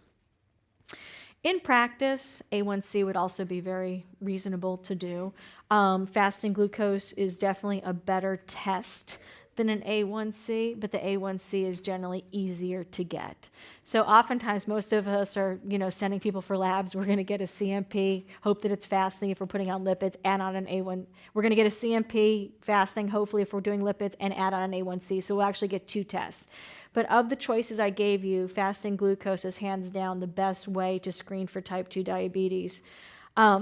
We should start screening at the age of 45, but we can consider screening earlier if there's risk factors for developing diabetes, including family history, gestational diabetes, PCOS, or actually diagnosis of impaired glucose tolerance. And then we want to repeat screening every 3 years if normal. My gut would have told me yearly to follow along, but it's every 3 years is when you want to do follow-up screening if everything is normal. Now, if they actually have a diagnosis of impaired glucose tolerance, then you can justify yearly, but just as routine screening, it's every 3 years. So how do we diagnose diabetes? Well, when we have a random glucose that's greater than 200 with classic symptoms of diabetes, polyuria, polydipsia, unexplained weight loss, blurred vision. Or we're looking for a plasma fasting glucose greater than or equal to 126 times 2. The guidelines are going to be times 2, so you want to repeat these things. A glucose greater than or equal to 200 on a 2-hour oral glucose tolerance test, or an A1C greater than or equal to 6.5 times 2. All right, 56-year-old with type 2 diabetes comes in for a follow-up 2 weeks after emergent vascular surgery. His post-op course was complicated. He was transfused 3 units of packed red blood cells. He reports his fasting sugars are around 100. Before lunch, before dinner, before bed, it's all going high, 250 to 300. Currently, he's on a long-acting basal insulin of 30. His blood count is now normal. His A1C is 5.8. You did point-of-care testing in your office, and his sugar is 271, and this was after breakfast. Which of the following is the next best step in his management? Do you want to add prandial insulin to his regimen? Or say, look, he's at goal for his A1C. We don't need to change therapy at this time. Or he's below goal for his A1C. We want to decrease his long-acting insulin. Or we want to check for nocturnal hypoglycemia.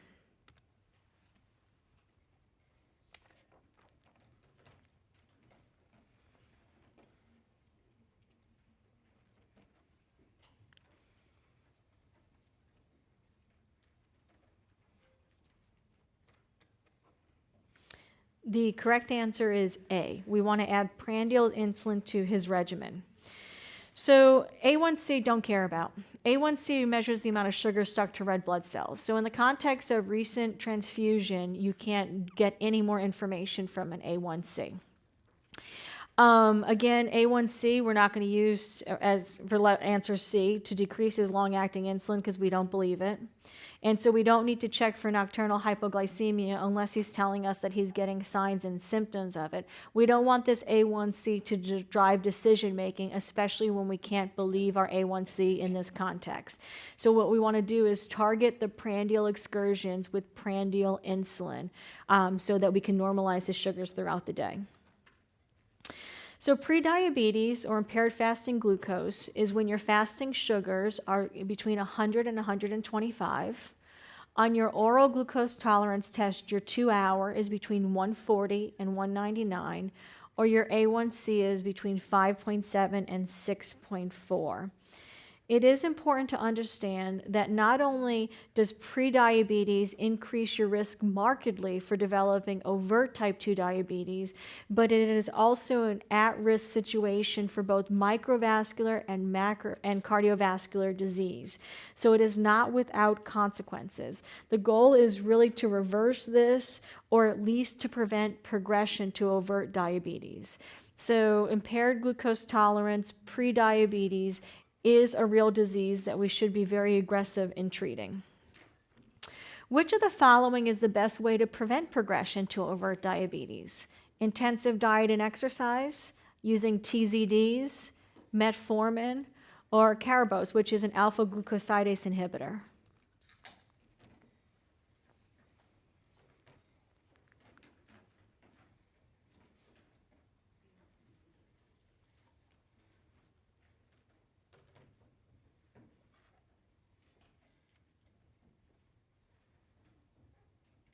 Absolutely. Diet and exercise is better than any medication I can give you. Now, that being said, A lot of the diabetes medications do have data on diabetes prevention, but is it worth the cost risk benefit profile? Probably the only one that is reasonable is metformin, because it is generic, it's effective, we have long-term safety data. But if you're talking about, does diet and exercise win over any medicine? Hands down, yes. There's a 50% risk reduction with intensive lifestyle changes. And what does intensive look like? 7% weight loss. So I generally tell my patients they need to lose 5 to 7% of their weight. They do not need to get a normal weight to prevent diabetes. So I'll generally give them a number of the weight they need to lose. And then exercising 150 minutes a week. Again, not that metformin's wrong, but if you had said to me, what is going to be more powerful in reducing my risk for diabetes, it's going to be intensive. Most of us in practice would probably do intensive as well as metformin. We want to monitor A1C yearly and screen for and treat other modifiable risk factors for cardiovascular disease. So treatment for diabetes, it is complicated. There are a lot of families of medications out there, and it is getting more sophisticated the more trials we do. But what you're going to find is that even though we have all these classes of medicine, some medicines are $3 a month, some medicines are hundreds of dollars a month, that when you talk about the efficacy of any medication, it's about the same. The best drop of A1C that you're going to get is probably about a point. And some of our newer, fancier medicines don't even drop it by a point in A1C. So it is important to realize that cost needs to be factored into this. And when you're talking about cost does not predict efficacy. I also like to tell my patients, so I have a hard line in my clinic, that you can't see us in endocrine if you don't see education yearly. It is a no-go. If you miss your education appointment, we push back the provider visit. Because as it turns out, all studies show that an education visit will drop A1C by 1%, as good as any medicine I can give you. And so education is a mainstay of diabetes treatment. Probably more important than their visit with me is their visit with education. Next question. At a routine visit, a 66-year-old is diagnosed with diabetes. She has no complaints. Her exam is normal except for a BMI of 30, making her obese. Her fasting sugar is 230, her A1C 7.9. She has normal renal and thyroid function. In addition to therapeutic lifestyle changes, what would you recommend to improve her blood glucose control? A TZD, a sulfonylurea, metformin, insulin, or cinnamon? People love cinnamon.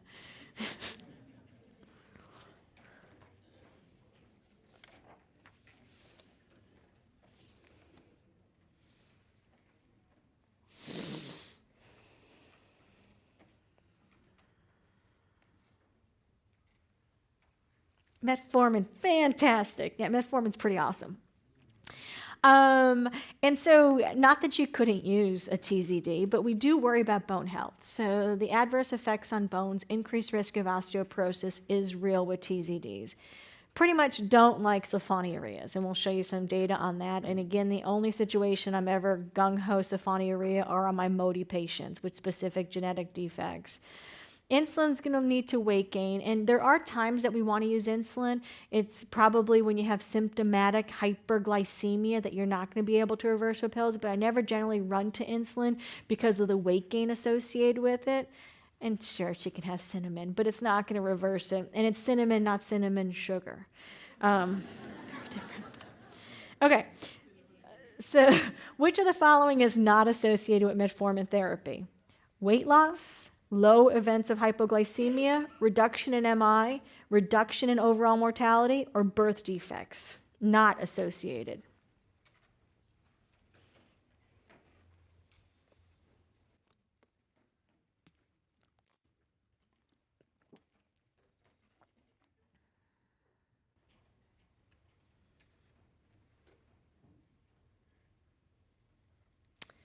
The answer is actually E, birth defects. It's safe to use in pregnancy. So what have we learned about metformin? Like I said, it's been around for more than 20 years. Metformin has been around for a very long time. We have a lot of great data on metformin. We know that it's generally weight neutral to weight loss. of a medication.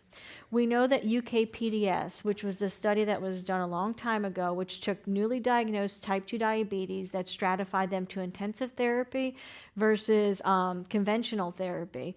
When metformin was used and we had intensive therapy, that even though over the years the control deteriorated in the intensive group and was about the same as the conventional group, that because we were aggressive treating these patients up front, because metformin was part of it, that they had decreased risk of MI, mortality, and diabetes-related endpoints. You're going to hear this terminology as metabolic memory. Okay, so there's this school of thought that the best time to be aggressive with diabetes care is at the time of diagnosis. If you wait to address the diabetes and become aggressive after people have had diabetes for years and years and years, you're actually going to do more harm than good. And that was the pushback we're hearing from Accord. So the moment you take a people with known cardiovascular risk or overt cardiovascular complications and then try to get to control, it's too late. You're going to cause increased events, increased hypoglycemia. That the time to treat and be aggressive is the time at diagnosis, and it's not the time for the inertia. Oh, I'm going to put a metformin on board. Oh, I'm going to add a Januvia. Oh, I'm going to take years and years and years to get control, because then you're going to miss out on this opportunity of this metabolic memory that people are describing. There's very little hypoglycemia that has been reported with it. And in fact, it would be very unusual to have hypoglycemia. It is cheap because it is generic and it is effective. So when we talk about sulfonylureas, that's another medicine that's been around for a very long time, longer than metformin, and it is cheap and it is effective. But why are we so against using sulfonylureas? Because there's actually data out there where there's increased cardiovascular events with using sulfonylurea when compared to metformin therapy alone. And when you have sulfonylureas, not only does it increase the risk of weight gain and hypoglycemia, but the hypoglycemia tends to be prolonged and profound. You have someone that presents with hypoglycemia because they're on insulin. The duration of insulin, they can go home in a few hours once you treat it. Sulfonylureas, it's anyone's guess how long the hypoglycemia is going to stay around. And the risks are even higher in the context of renal disease or kidney disease. So we don't love the medication as a whole. So it's not perfect. Downsides. GI side effects are common. Oftentimes you can alleviate that with a very slow up titration, or there are newer preparations out there that tend to be a little gentler on the stomach. Generally, I'm happy if I can get any amount of metformin on board. It's kind of like the statin principle, that even if I could get one metformin a day, it's a win, even if I can't get them up to the 2,000 milligrams a day. And it can cause a vitamin deficiency. Which vitamin deficiency can metformin cause? B12, exactly right. And so you should be thinking about that, screening periodically, especially in the context of newly diagnosed neuropathy. We want to make sure that the B12 is replete in these patients. So it can't be used in everybody. They have actually changed the insert. So it used to be an actual creatinine that kept you from prescribing it, but now they're looking at GFR. So they recommend not using it if the GFR is less than 30, not starting it if the GFR is less than 45. If you have someone whose GFR is between 30 and 45, but they're already on it and they're tolerating it, they can stay on it, just lower the dose some. So again, you can use it in anybody as long as the GFR is greater than 45. It should be avoided in everybody less than 30.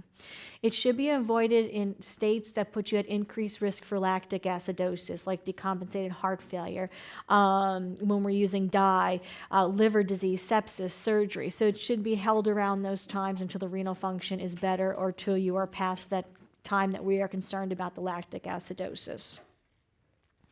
So again, sulfonylureas, they reduce A1C by about a point and a half. Some of these older medicines have better A1C reductions because years ago when these medicines were coming out, the control wasn't as good as it was. So conventional control or standard of therapy, maybe your A1C was 9.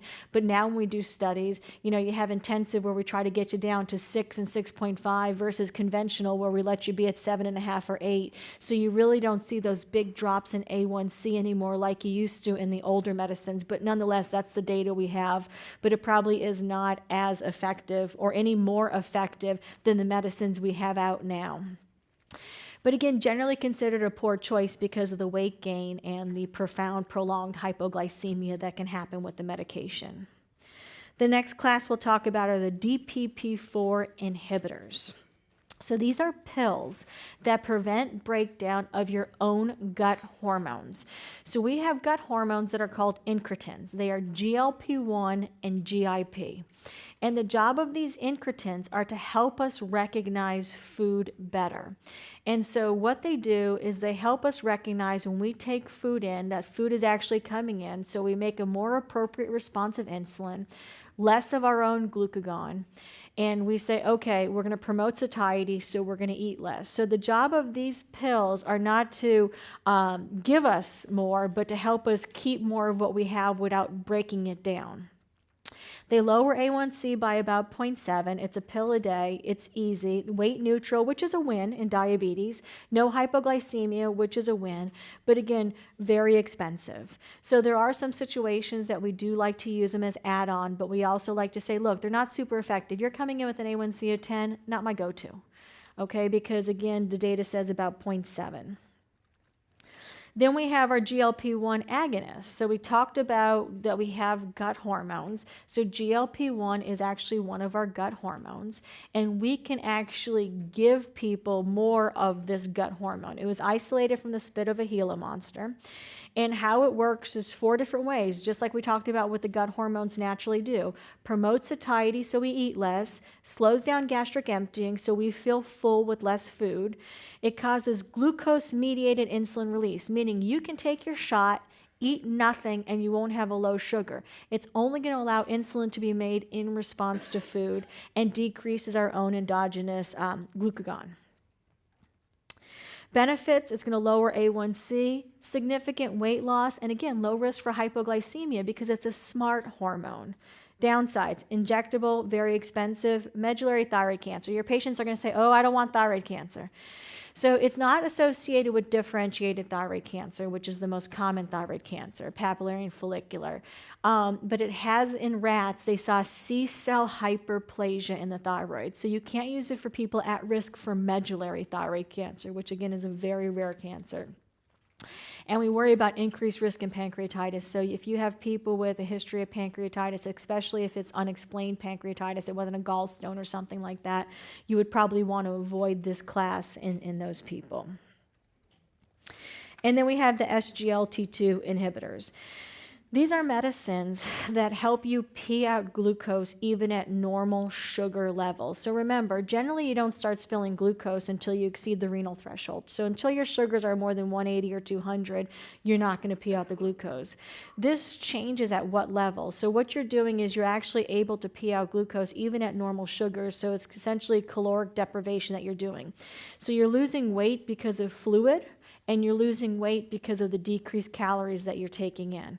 But because you're peeing out all these sugars, you're making it a very rich environment for fungal infections and UTIs. So you need to be aware of those potential downsides. Also, what has been described and is real is in DKA and type 2 diabetes. And this is generally a harder to treat DKA because it's a euglycemic DKA, which we don't see too often except in certain populations. So when these people come in, they're having nausea, vomiting, you check their sugars, they're normal. You have to have a low index of suspicion to check for ketones. If you do have ketones, what it's going to take to close these gaps is not just insulin because their sugars aren't high, so you're not going to be able to drive the insulin high enough to close the gap right away. These are people that you're going to end up hanging some nutrients, some D5, D10, in order to get up the insulin drip, in order to close the gap and shut off ketone formation. So they tend to be a little bit more treatment resistant than your classic DKA patients that come in with hyperglycemia where you can drive the insulin drip up high. Now, I'm really not going to talk about any more of the data that's coming out because I'm sure you all are aware part of what they have to do for diabetes medicine is have cardiovascular trials out there. So medicine is becoming that much more sophisticated. Diabetes is becoming that much more sophisticated. In your clinical practice, I do think it is worthwhile to know that there is good data out there to use SGLT2 inhibitors in people with heart failure and CKD, and there's good data with GLP-1s with with cardiovascular disease, but the boards are generally several years behind, and I don't think you're going to see any questions about on there about preferentially using one medicine over the other with regards to certain patient populations like CKD patients, like heart failure patients, like cardiovascular disease patients. Maybe in the future, but not right now. But just for your own clinical practice, it is prudent to know that that data is ever evolving, how we should target certain medications to certain populations. So what is the target A1C that we're looking for? We know that younger people, newly diagnosed, benefit from tighter control. And again, this is called metabolic memory. So if there ever were a time you were to get aggressive with caring for diabetes and shooting for normal, it's in the young, newly diagnosed patient. We know that older patients, once they've had diabetes for a longer amount of time, that the risk benefits kind of get skewed of getting tight glucose control, that the risks of hypoglycemia far outweigh the benefits of getting tight control. And so in older patients with comorbidities, decreased life expectancies, you are definitely given some leniency with it, an A1C less than 8 in those that are higher risk. So the name of the game is to get as low as you can safely without having profound hypoglycemia, because hypoglycemia trumps everything with regards to diabetes control. So I can actually change these to the 19 recommendations. So based on the ADA recommendations, what blood pressure in diabetes should prompt a medical start? Should we start medication if it's greater than 120/80, 130/80, or 140/90?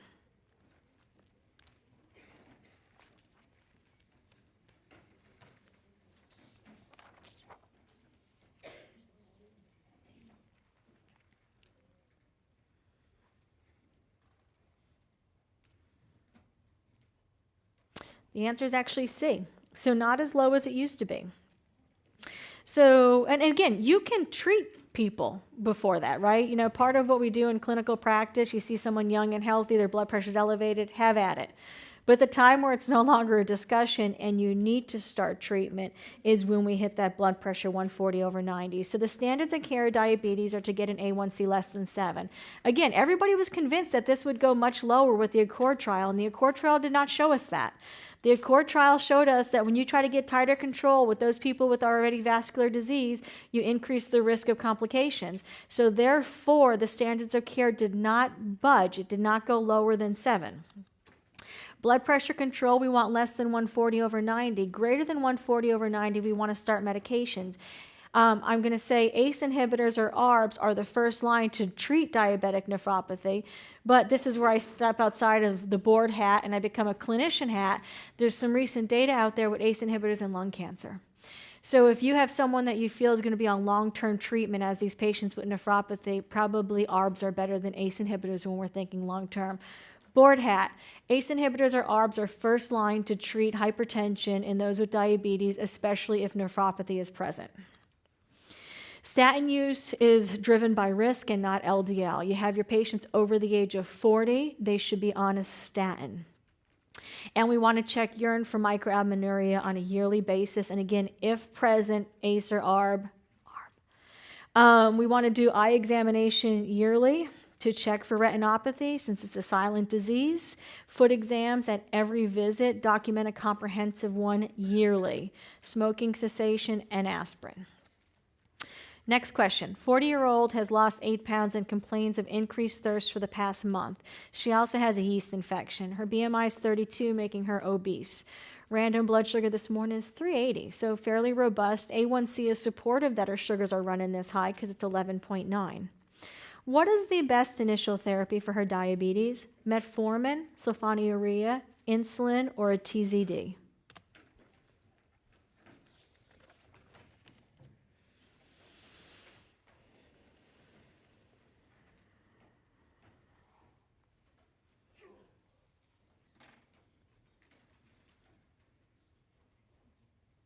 The correct answer is C.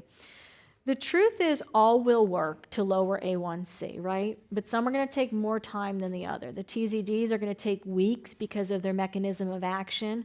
They're activating nuclear receptors. They're moving around fat. Metformin is an insulin sensitizer. It is going to take some time to kick in. Glipizide will work now, but again, do not love sulfonylureas. So when you talk about symptomatic hyperglycemia, the only thing to fix it today is insulin. And so when you are trying to address the symptoms of polyuria, polydipsia, unexplained weight loss, blurred vision, it is insulin, insulin, insulin. Now, that being said, insulin does not need to be hers forever. There's no reason why we can't try to get control with insulin, then incorporate orals or incretin therapy on board along the way. So people are never obligated to insulin who have type 2 diabetes. It's just the type 1. So it's a very reasonable start based on her symptoms. So when we talk about insulin, we talk about how we give insulin in the most physiologic way. And the most physiologic regimen is called a basal bolus regimen. Basal is your long-acting insulin. Basal has nothing to do with your food intake. The job of basal insulin is to control hepatic gluconeogenesis, meaning you can fast for days and days and days and days and days and not have a low sugar. And the reason is because your body has stored sugar that it can utilize. So in order to keep that stored sugar in check, we need insulin produced throughout the day so our body knows that we are not starving, so we don't need to utilize those sources. So the basal insulin, again, has nothing to do with food, should never be held on admission for someone with type 1 diabetes, even if they're NPO, because its job is to control hepatic gluconeogenesis. When you hold insulin for someone who has type 1 when they're NPO, their body is going to see it as a starvation state, so they're going to make ketones. Bolus insulin is our mealtime insulin or prandial insulin. It is our insulin that starts working within 5 to 15 minutes and is gone in 4 hours. That is absolutely acceptable to hold while someone is NPO or you're expecting they're going to have poor PO intake. So again, when we talk about basal bolus, we have 2 different kind of insulins that we're talking about addressing 2 different scenarios that are happening. Generally, when you talk about what is the percentage of basal and bolus insulin for someone who is on a full insulin regimen, meaning they have type 1 or they're type 2 and their pancreas has pooped out, it's about 50% of the insulin we need is basal, 50% is bolus, then divided by the meals throughout the day. So for example, if you take somebody that's going to require 40 units of insulin a day, what would be considered physiologic is 20 units of basal insulin, 20 units of mealtime insulin, but divided for the 3 meals. So maybe 7, 7, 7 for breakfast, lunch, and dinner, or 6, 6, 6. And what it looks like here is the yellow line is our basal, again, controlling hepatic gluconeogenesis, and our prandial is to target the meal excursions that are happening. So 3 months after starting basal insulin and slowly increasing the dose, your 64-year-old patient has the following blood sugars. Fasting are 130 and 118. In the afternoon, hitting 250 to 300, and before bed, fairly similar, 280 and 270. BMI is 34, so obese, currently on the metformin and the basal insulin. A1C is 8.2, creatinine is 1.2. Which of the following do you recommend? Increase the metformin, add a sulfonylurea, add pre-meal insulin, or add a TZD.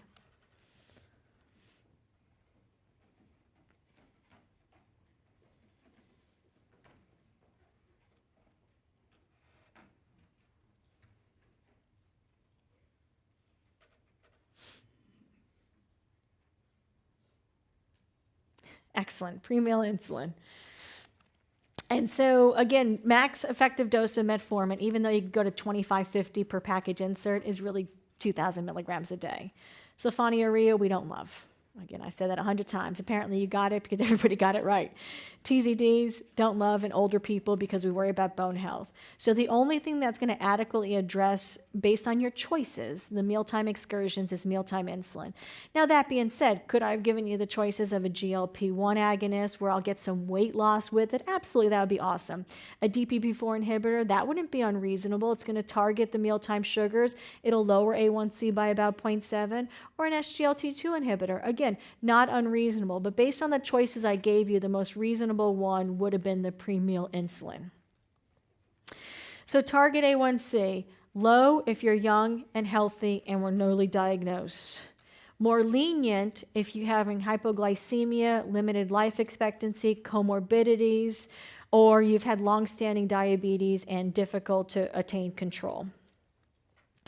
So bottom line, everybody with type 1 gets insulin, and we never hold basal insulin, even if NPO. If you hold basal insulin, you're going to have someone go into DKA. For type 2, metformin is a rock star. We try to get metformin on everybody. But in the context of symptomatic hyperglycemia, the only thing that's going to fix that is insulin. And the other scenario that metformin can't be used is a GFR less than 30. And again, we have lenient targets for certain groups, and we just got to be respectful of those that are at risk for complications with tight control. It's also going to be important to remember the comorbidities because, part of what I do in addition to the diabetes management is we are talking about the sleep apnea. We're talking about fatty liver. Fatty liver is going to be the number one cause of liver failure now that we've fixed hepatitis C. Hypogonadism, hearing loss, depression. These comorbidities are very prevalent. In type 1, we want to remember the autoimmune friends. We want to think about screening for celiac every 5 years and thyroid disease every 2 years in these patients. Okay, 40-year-old with type 1 diabetes is admitted to the ICU because of sepsis. Weight is 80 kilograms. Outpatient regimen is 20-6-6-6. So a very good regimen. Most people with type 1 are about 0.5 units per kilogram, and that's where this person is. So we're not scared by this regimen at all. He's on the vent and receiving antibiotics and pressors.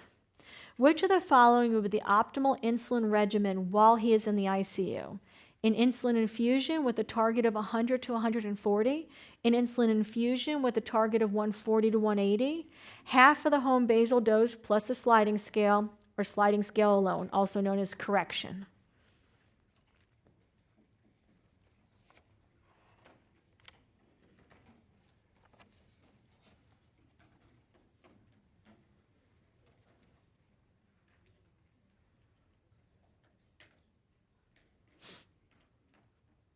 The answer is B, correct.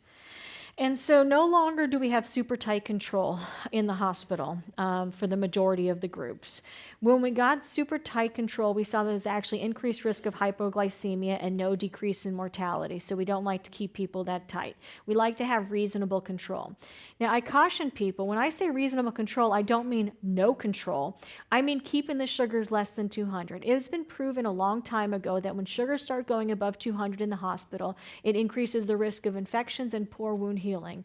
So even though we say it's more lenient, it's still fairly good control that we don't really want to hit that 200 where we start spilling glucose in the urine. Giving the home dose, half the home dose plus a sliding scale really increases the risk for marked hypo and hyperglycemia. And sliding scale alone is just a recipe for disaster in type 1 diabetes because it's so hard to predict how vulnerable someone is for going into DKA. You can have type 1s that go into DKA within an hour or two, and you have type 1s that might not go into DKA for a day or two. It really depends on what their pancreatic reserve is to determine what that looks like, and you have no idea of knowing. So that would be a recipe for disaster. And so intensive insulin therapy did not show us decreased mortality in the majority of our patients. So our goal is to have reasonable therapy with sugars of 140 to 180. We never want to use a sliding scale as sole means for glucose control in type 1. In type 2, you're allowed to use a correction scale as long as you agree to be reactive today but proactive tomorrow. So put standing insulin on board if necessary. We want to use basal insulin in all patients that are requiring insulin. So if you see every day they're requiring standing dose correction, we want to think about converting that to basal. And we want to add mealtime insulin as needed to control glucose. But at the end of the day, it is so important to avoid hypoglycemia because hypoglycemia will hurt you today. Hyperglycemia causes problems over time. Okay, 46-year-old with type 2 diabetes, hypertension, morbid obesity, BMI of 43, and dyslipidemia, A1C of 9.6, so suboptimally controlled. She's on metformin, basal insulin of 80 twice a day, mealtime insulin of 40, TID-AC, so 40 with meals, and she's on a GLP-1. What would you recommend as the next step in therapy? Increase her basal from 160 to 200 a day, insulin pump, islet cell transplant, or referral for metabolic surgery?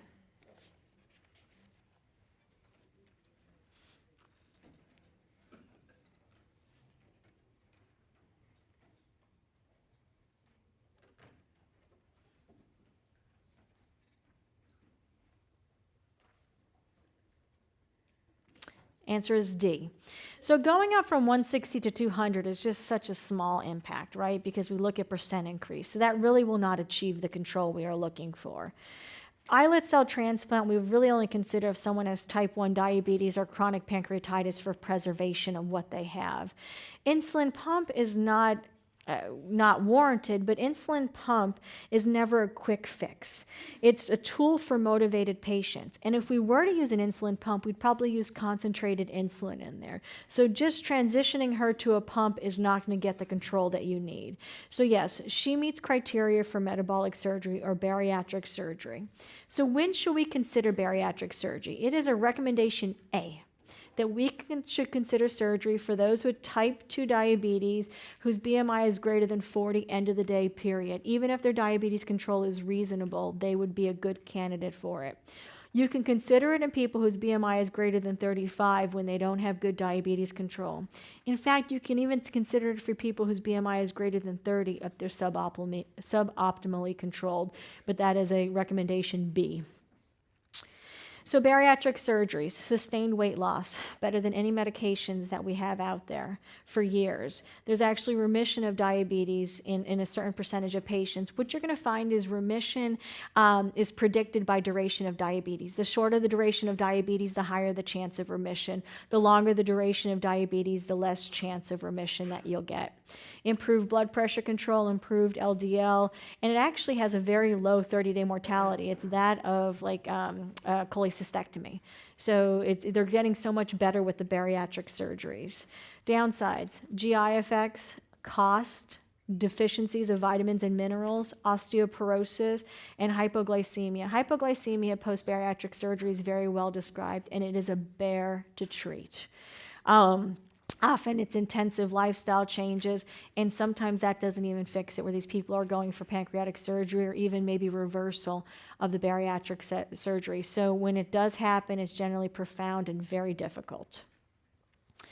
A 24-year-old with presumed hypoglycemia is evaluated during an episode. She has diaphoresis, vocal slurring, and confusion that resolves with IV glucose. Labs drawn during the episode show a sugar that's low at 32, an elevated C-peptide, and elevated insulin. She lives with her parents. Her mom has type 2 diabetes. What is the recommended diagnostic approach? Do an octreotide scan, a pancreas MRI, pituitary CT, get a serum calcium level, or do a screen for sulfonylureas?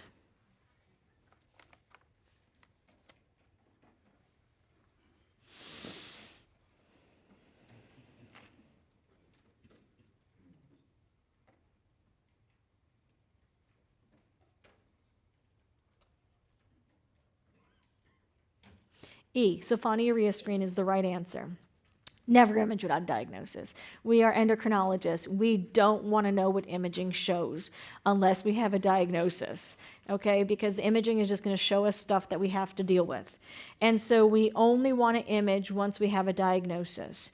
And remember that you cannot tell the difference between an insulinoma or sulfonylurea-induced hypoglycemia without a sulfonylurea screen, because they are both endogenous insulin production, okay? And so I tell people all the time when they come in for hypoglycemia, we are going to take our time. We are going to take our time and make sure you satisfy Whipple's triad. And if you do satisfy Whipple's triad, then we are going to slowly figure out what the cause is. Because the moment I am convinced that it is endogenous hyperinsulinemia, I will stop at nothing. Even if it means taking out your pancreas, I will do that to prevent the hypoglycemia that will happen. So we really want to be thoughtful and we want to be regimented when we talk about our workup for hypoglycemia, and make sure we have a clear diagnosis before we do imaging, because again, we will stop at nothing to reverse it. So what is Whipple's triad? Whipple's triad is symptoms of hypoglycemia, classic symptoms, shaky, sweaty, nervous, slurred speech, associated with a documented low sugar less than 50. And we choose 50 because in healthy people, you can live in the 50s and 60s. That is fine. And resolution after glucose. So you have to give me symptoms, a sugar, and show me resolution. Then we have satisfied Whipple's triad. Now I'm interested. Now we're going to talk about what is to be done next. Next thing we're going to do is find a time where you are actually going to go low, less than 50, and I have to pair my labs with it. Because remember, there's no such thing as a normal C-peptide, normal insulin level. It's all in the context of what my sugar is, right? So having a detectable C-peptide or insulin in hypoglycemia is inappropriate at any time, but having an elevated C-peptide and insulin might be very appropriate at other times, like if I just ate something or I have insulin resistance. So the only way you could ever interpret a C-peptide or insulin level is with a paired glucose drawn at the same time, otherwise means nothing to me. So the moment I pair my glucose with a C-peptide and insulin level and I find out that it is endogenous, meaning neither are suppressed, then I want my sulfonylurea screen. It's going to take a week to come back, and it is going to be a long week, but I am doing nothing despite the patient wanting imaging, despite my fellows wanting imaging, nothing. We sit, we lay low until I get back my sulfonylurea screen. Then if it's negative, we get to go on to the next step. And so again, the question I'm asking with hypoglycemia, is it endogenous? And again, what I am looking for with hypoglycemia is that I should be shutting off my insulin and C-peptide immediately. Your first defense to hypoglycemia is shutting off your own endogenous insulin production. So I should be shutting that off way early. In 70s and 80s, I should be shutting off my insulin. And so if I have a C-peptide or an insulin that's inappropriately normal or elevated, then it is endogenous. Then I want my sulfonylurea screen. And so when we talk about the differential of non-diabetic fasting hypoglycemia, we have the oral hypoglycemic use, which was our case. And again, we're going to find it once the sulfonylurea screen comes back positive. We also could have people that have taken too much insulin, intentionally, unintentionally. Here the situation would be hypoglycemia, elevated or normal insulin levels, depending on the kind of insulin that they're using, but undetectable C-peptide, reflecting that we are not making it, we are taking it. Or you can see it in substrate deficiency. So the people that have been in the unit for days or weeks, that aren't being fed for whatever reason, eventually you lose substrates, and you lose the ability to maintain your sugar, so now you're mobilizing free fatty acids and you're having ketone formation. And so in this context, with high ketones and a low sugar, it is generally starvation. You rule out adrenal insufficiency, but generally these people just need nutrition to get them back to where they need to be. Our last section is going to be on calcium, so we are almost done. We have hypercalcemia and hypocalcemia.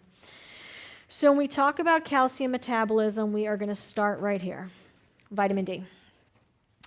We make vitamin D in our skin. We also can ingest vitamin D. D2 and D3 are what are in food, okay? Vitamin D goes to the liver once we either make it or ingest it. And at the liver, it is 25 hydroxylated, which is 25 hydroxy vitamin D, which is your stored vitamin D. So if you ever want to measure your stored vitamin D, it's 25 vitamin D, not 125 vitamin D. That's actually the more active hormone.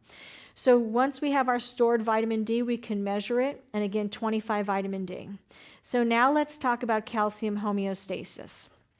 Very small changes in calcium will lead to huge changes in PTH levels.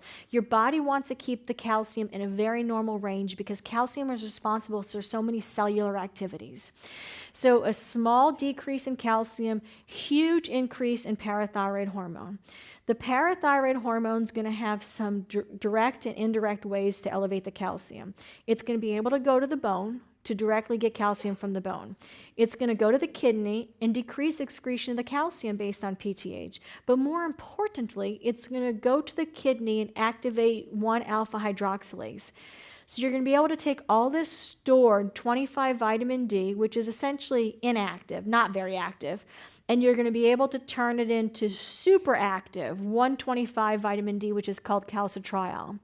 Calcitriol will be able to go to the gut and to the bone to directly get calcium from both places, okay?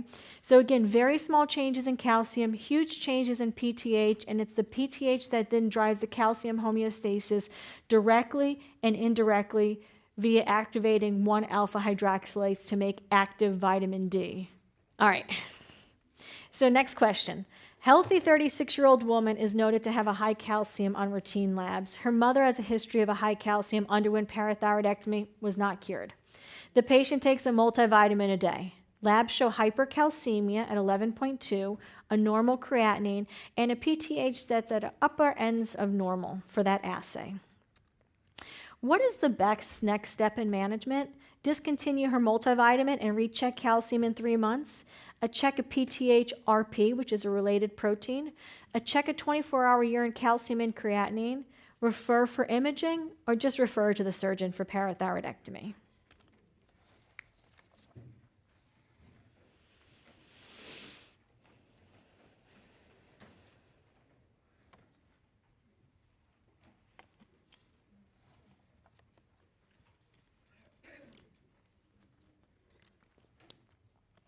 C is the right answer. So the scenario they are describing here is FHH, familial hypocalciuric hypercalcemia, autosomal dominant, runs strong in families, right? And so your job here is to recognize that this is what's going on to keep this patient from the surgeons. Now, that being said, the lion's share of PTH-mediated hypercalcemia you are seeing in your practice is going to be primary hyperparathyroidism. There's a very good chance they will be getting to the surgeons. But on boards, they want you to understand the nuances, the pitfalls, the vulnerable patients that we could be seeing. And this is one of them, because you will never cure FHH with surgery. And in fact, FHH does not need to be cured. It is a calcium sensing issue. So despite these people having higher calcium in the blood, they have low calcium in the urine, they don't get osteoporosis, they don't get kidney stones, they don't get kidney disease. It is essentially a benign condition. So your job is to keep them away from the surgeons. Another point for practice to consider is because it is autosomal dominant, they are born with it. So when you have your 70-year-old that's presenting to you with hypercalcemia, it's PTH mediated, you go back 10 years ago and the calcium is stone cold normal, you can feel pretty good in practice, this is not FHH. But as a purist, when you are working this up, you want a 24-hour urine to rule it out, okay? So this is a scenario we want to point out, a situation where this person might have ended up seeing a surgeon and having ultimately 4 glands out because they never would have been cured from it, because FHH involves all 4 glands and it's a calcium sensor mutation. If it were due to her multivitamin, that's calcium intoxication or milk alkali, the PTH would be low because the calcium would shut it off. If it were due to PTH-RP, which is malignancy, the PTH would be low because with the high calcium, because of the PTRH, it would shut off the PTH. We would never image without a diagnosis, ever. And in fact, primary hyperparathyroidism is a biochemical diagnosis. I don't care what my imaging shows. It is what the diagnosis I make with my labs and not imaging. And I would only refer for surgical consideration after we have ruled out FHH. And so the diagnostic approach to hypercalcemia is a repeat, and then decide is it PTH mediated or non-PTH mediated. So you draw the PTH level with the calcium level. Of the PTH mediated, the lion's share is going to be primary hyperparathyroidism, and the lion's share of those are going to be single gland disease, because remember you have 4 parathyroid glands. Of those, 80 to 85% of the time, it is going to be a 1 gland disease. So it's always great if you can know in advance what gland to start at, and that's where imaging becomes your friend. But it doesn't make or break your diagnosis. It has nothing to do with your diagnosis. It is just merely a starting point for the surgeon to know what gland to start at. And of course, we have to differentiate it. And especially in someone young, healthy family history, we want to make sure that it is not FHH. And that's where we do our 24-hour urine calcium, and we find that it is actually very low in FHH. And then there is tertiary hyperparathyroidism, which is more the common context of long-standing, poorly treated end-stage renal disease, where you have a very elevated PTH level. Essentially, that 4-gland hyperplasia you get in end-stage renal disease, one of those glands will become autonomous. And so generally in secondary hyperparathyroidism, end-stage renal disease, you have a super high PTH, normal calcium. as an evolution in time, as those parathyroids become larger or one becomes autonomous, now you have a very high PTH state, now at a high calcium in the context of end-stage renal disease. So tertiary is really utilized for that patient population and the patient population that's post-transplanted 1 year of after surgery. Pitfalls. So lithium can cause hypercalcemia. Actually, it can look just like FHH because lithium impacts the calcium sensor. So we are always asking for a lithium history. Sometimes the hypercalcemia does resolve with stopping the lithium, sometimes it does not. And hydrochlorothiazide can definitely cause hypercalcemia. There's some argument whether it actually causes it on its own or whether it just unmasks primary hyperparathyroidism, but as a purist, we would stop the hydrochlorothiazide for 3 months and then reassess. And if the hypercalcemia is still present, that's when we would go on and evaluate for primary hyperparathyroidism. Primary hyperparathyroidism is more common as you get older. Generally, it's a single gland disease. When you are seeing multiple glands involved or parathyroid hyperplasia, we are thinking more familial disorders such as an MEN1 or 2A. And again, it's a biochemical diagnosis. I make that diagnosis. High serum calcium, PTH that is not low, I will take inappropriately normal or elevated. My urine calcium excretion is not low, so I've ruled out FHH. The moment I have made that diagnosis, all my patients become a candidate for surgery. But who should I force surgery on or really say it's no longer a choice? So remember, any of your patients can get surgery. That's never a problem. But who should you really say should go for surgery?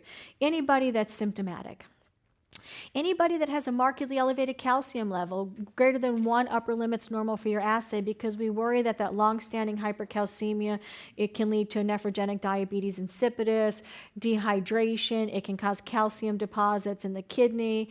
Anybody who has poor kidney function along the way because you don't want to put their kidney at a disadvantage with filtering all this calcium. Anybody with kidney stones or at risk for kidney stones where they have a high 24-hour urine calcium excretion. Anybody with osteoporosis and anybody young.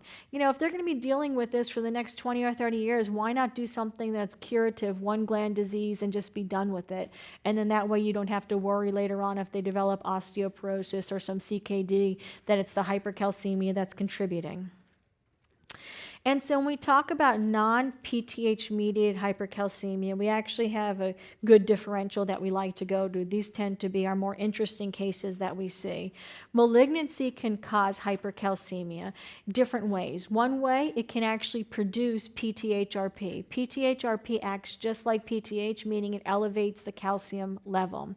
And so this is the tumor making a protein that looks just like PTH. You could have it in the context of multiple myeloma, where you actually have destruction. This is generally, you see the triad of hypercalcemia, anemia, and acute kidney injury. You can have malignancy causing hypercalcemia with activated macrophages. We see this in B-cell lymphoma. So generally, it's the kidneys that make 125 vitamin D, right? That's super tightly regulated by PTH. But when you have extra-renal activated macrophages, you can actually have 1-alpha hydroxylase there. So in diseases like sarcoid, TB, lymphoma, in these activated macrophages, you could take all this stored 25 vitamin D and make 125 vitamin D, which then will cause hypercalcemia. You can have milk alkali, which is, the people popping Tums all day or taking huge amounts of calcium. And the triad there you're thinking about is hypercalcemia, alkalosis, because it's a milk alkali, as well as acute kidney injury.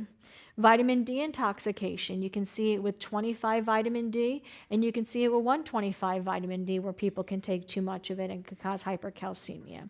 And then we're always thinking hyperthyroidism and adrenal insufficiency as less common causes, as well as immobilization. And immobilization is one of those harder ones. That's that squirrely consult you get in the hospital, someone long-standing in the hospital for a few weeks, their calcium's trending up, their PTH is low, you can't find anything else going on, and you're just calling it kind of immobilization, so you try to get PT involved, hydration, and do that. It's really hard to make the diagnosis, but it's probably a lot more common than we acknowledge. And so what are the clinical manifestations? Usually if it's mild, it's usually asymptomatic. That's why the cutoff for surgery is greater than 1 point upper limit normal, because generally less than that, you're not getting a lot of symptoms. Once it does start to go higher, then you can see the nephrogenic diabetes insipidus causing polyuria, dyspepsia, bone demineralization, kidney stones. And once it's greater than 14, that's where it puts you at risk for lethargy and coma.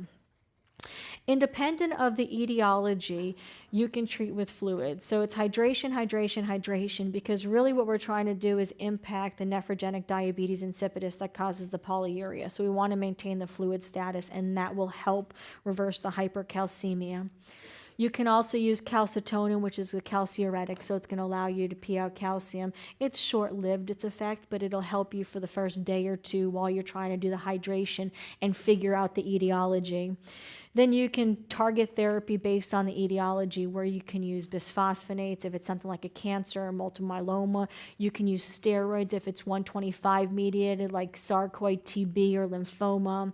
Mobilization if we think that this is immobilization. And you can always do dialysis to fix both hyper and hypocalcemia. It's a quick fix.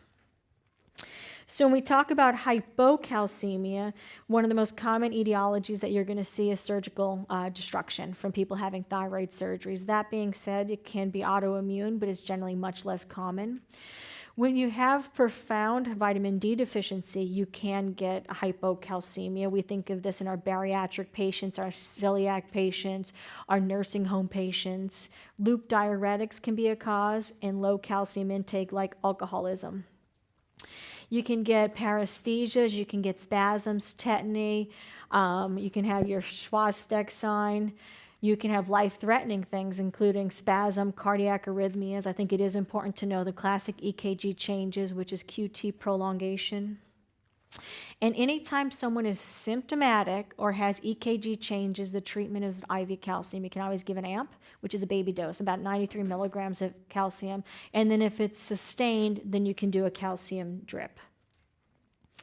All right, down to the last two things we're going to be talking about. First is osteomalacia, which means bad bones. You do have to keep in mind that not all fragility fractures are due to osteoporosis, that metabolic disease is real. And what happens with osteomalacia is that there's profound vitamin D deficiency. And because of this profound vitamin D deficiency, there's calcium and phosphorus that is low and a very high serum alk phos, and that should be making you think of it. Low calcium, high alk phos.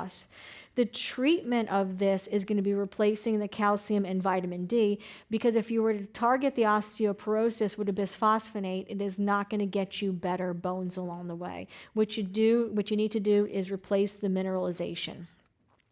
The last disorder we're going to talk about actually has increase in alk phos also, like profound vitamin D deficiency.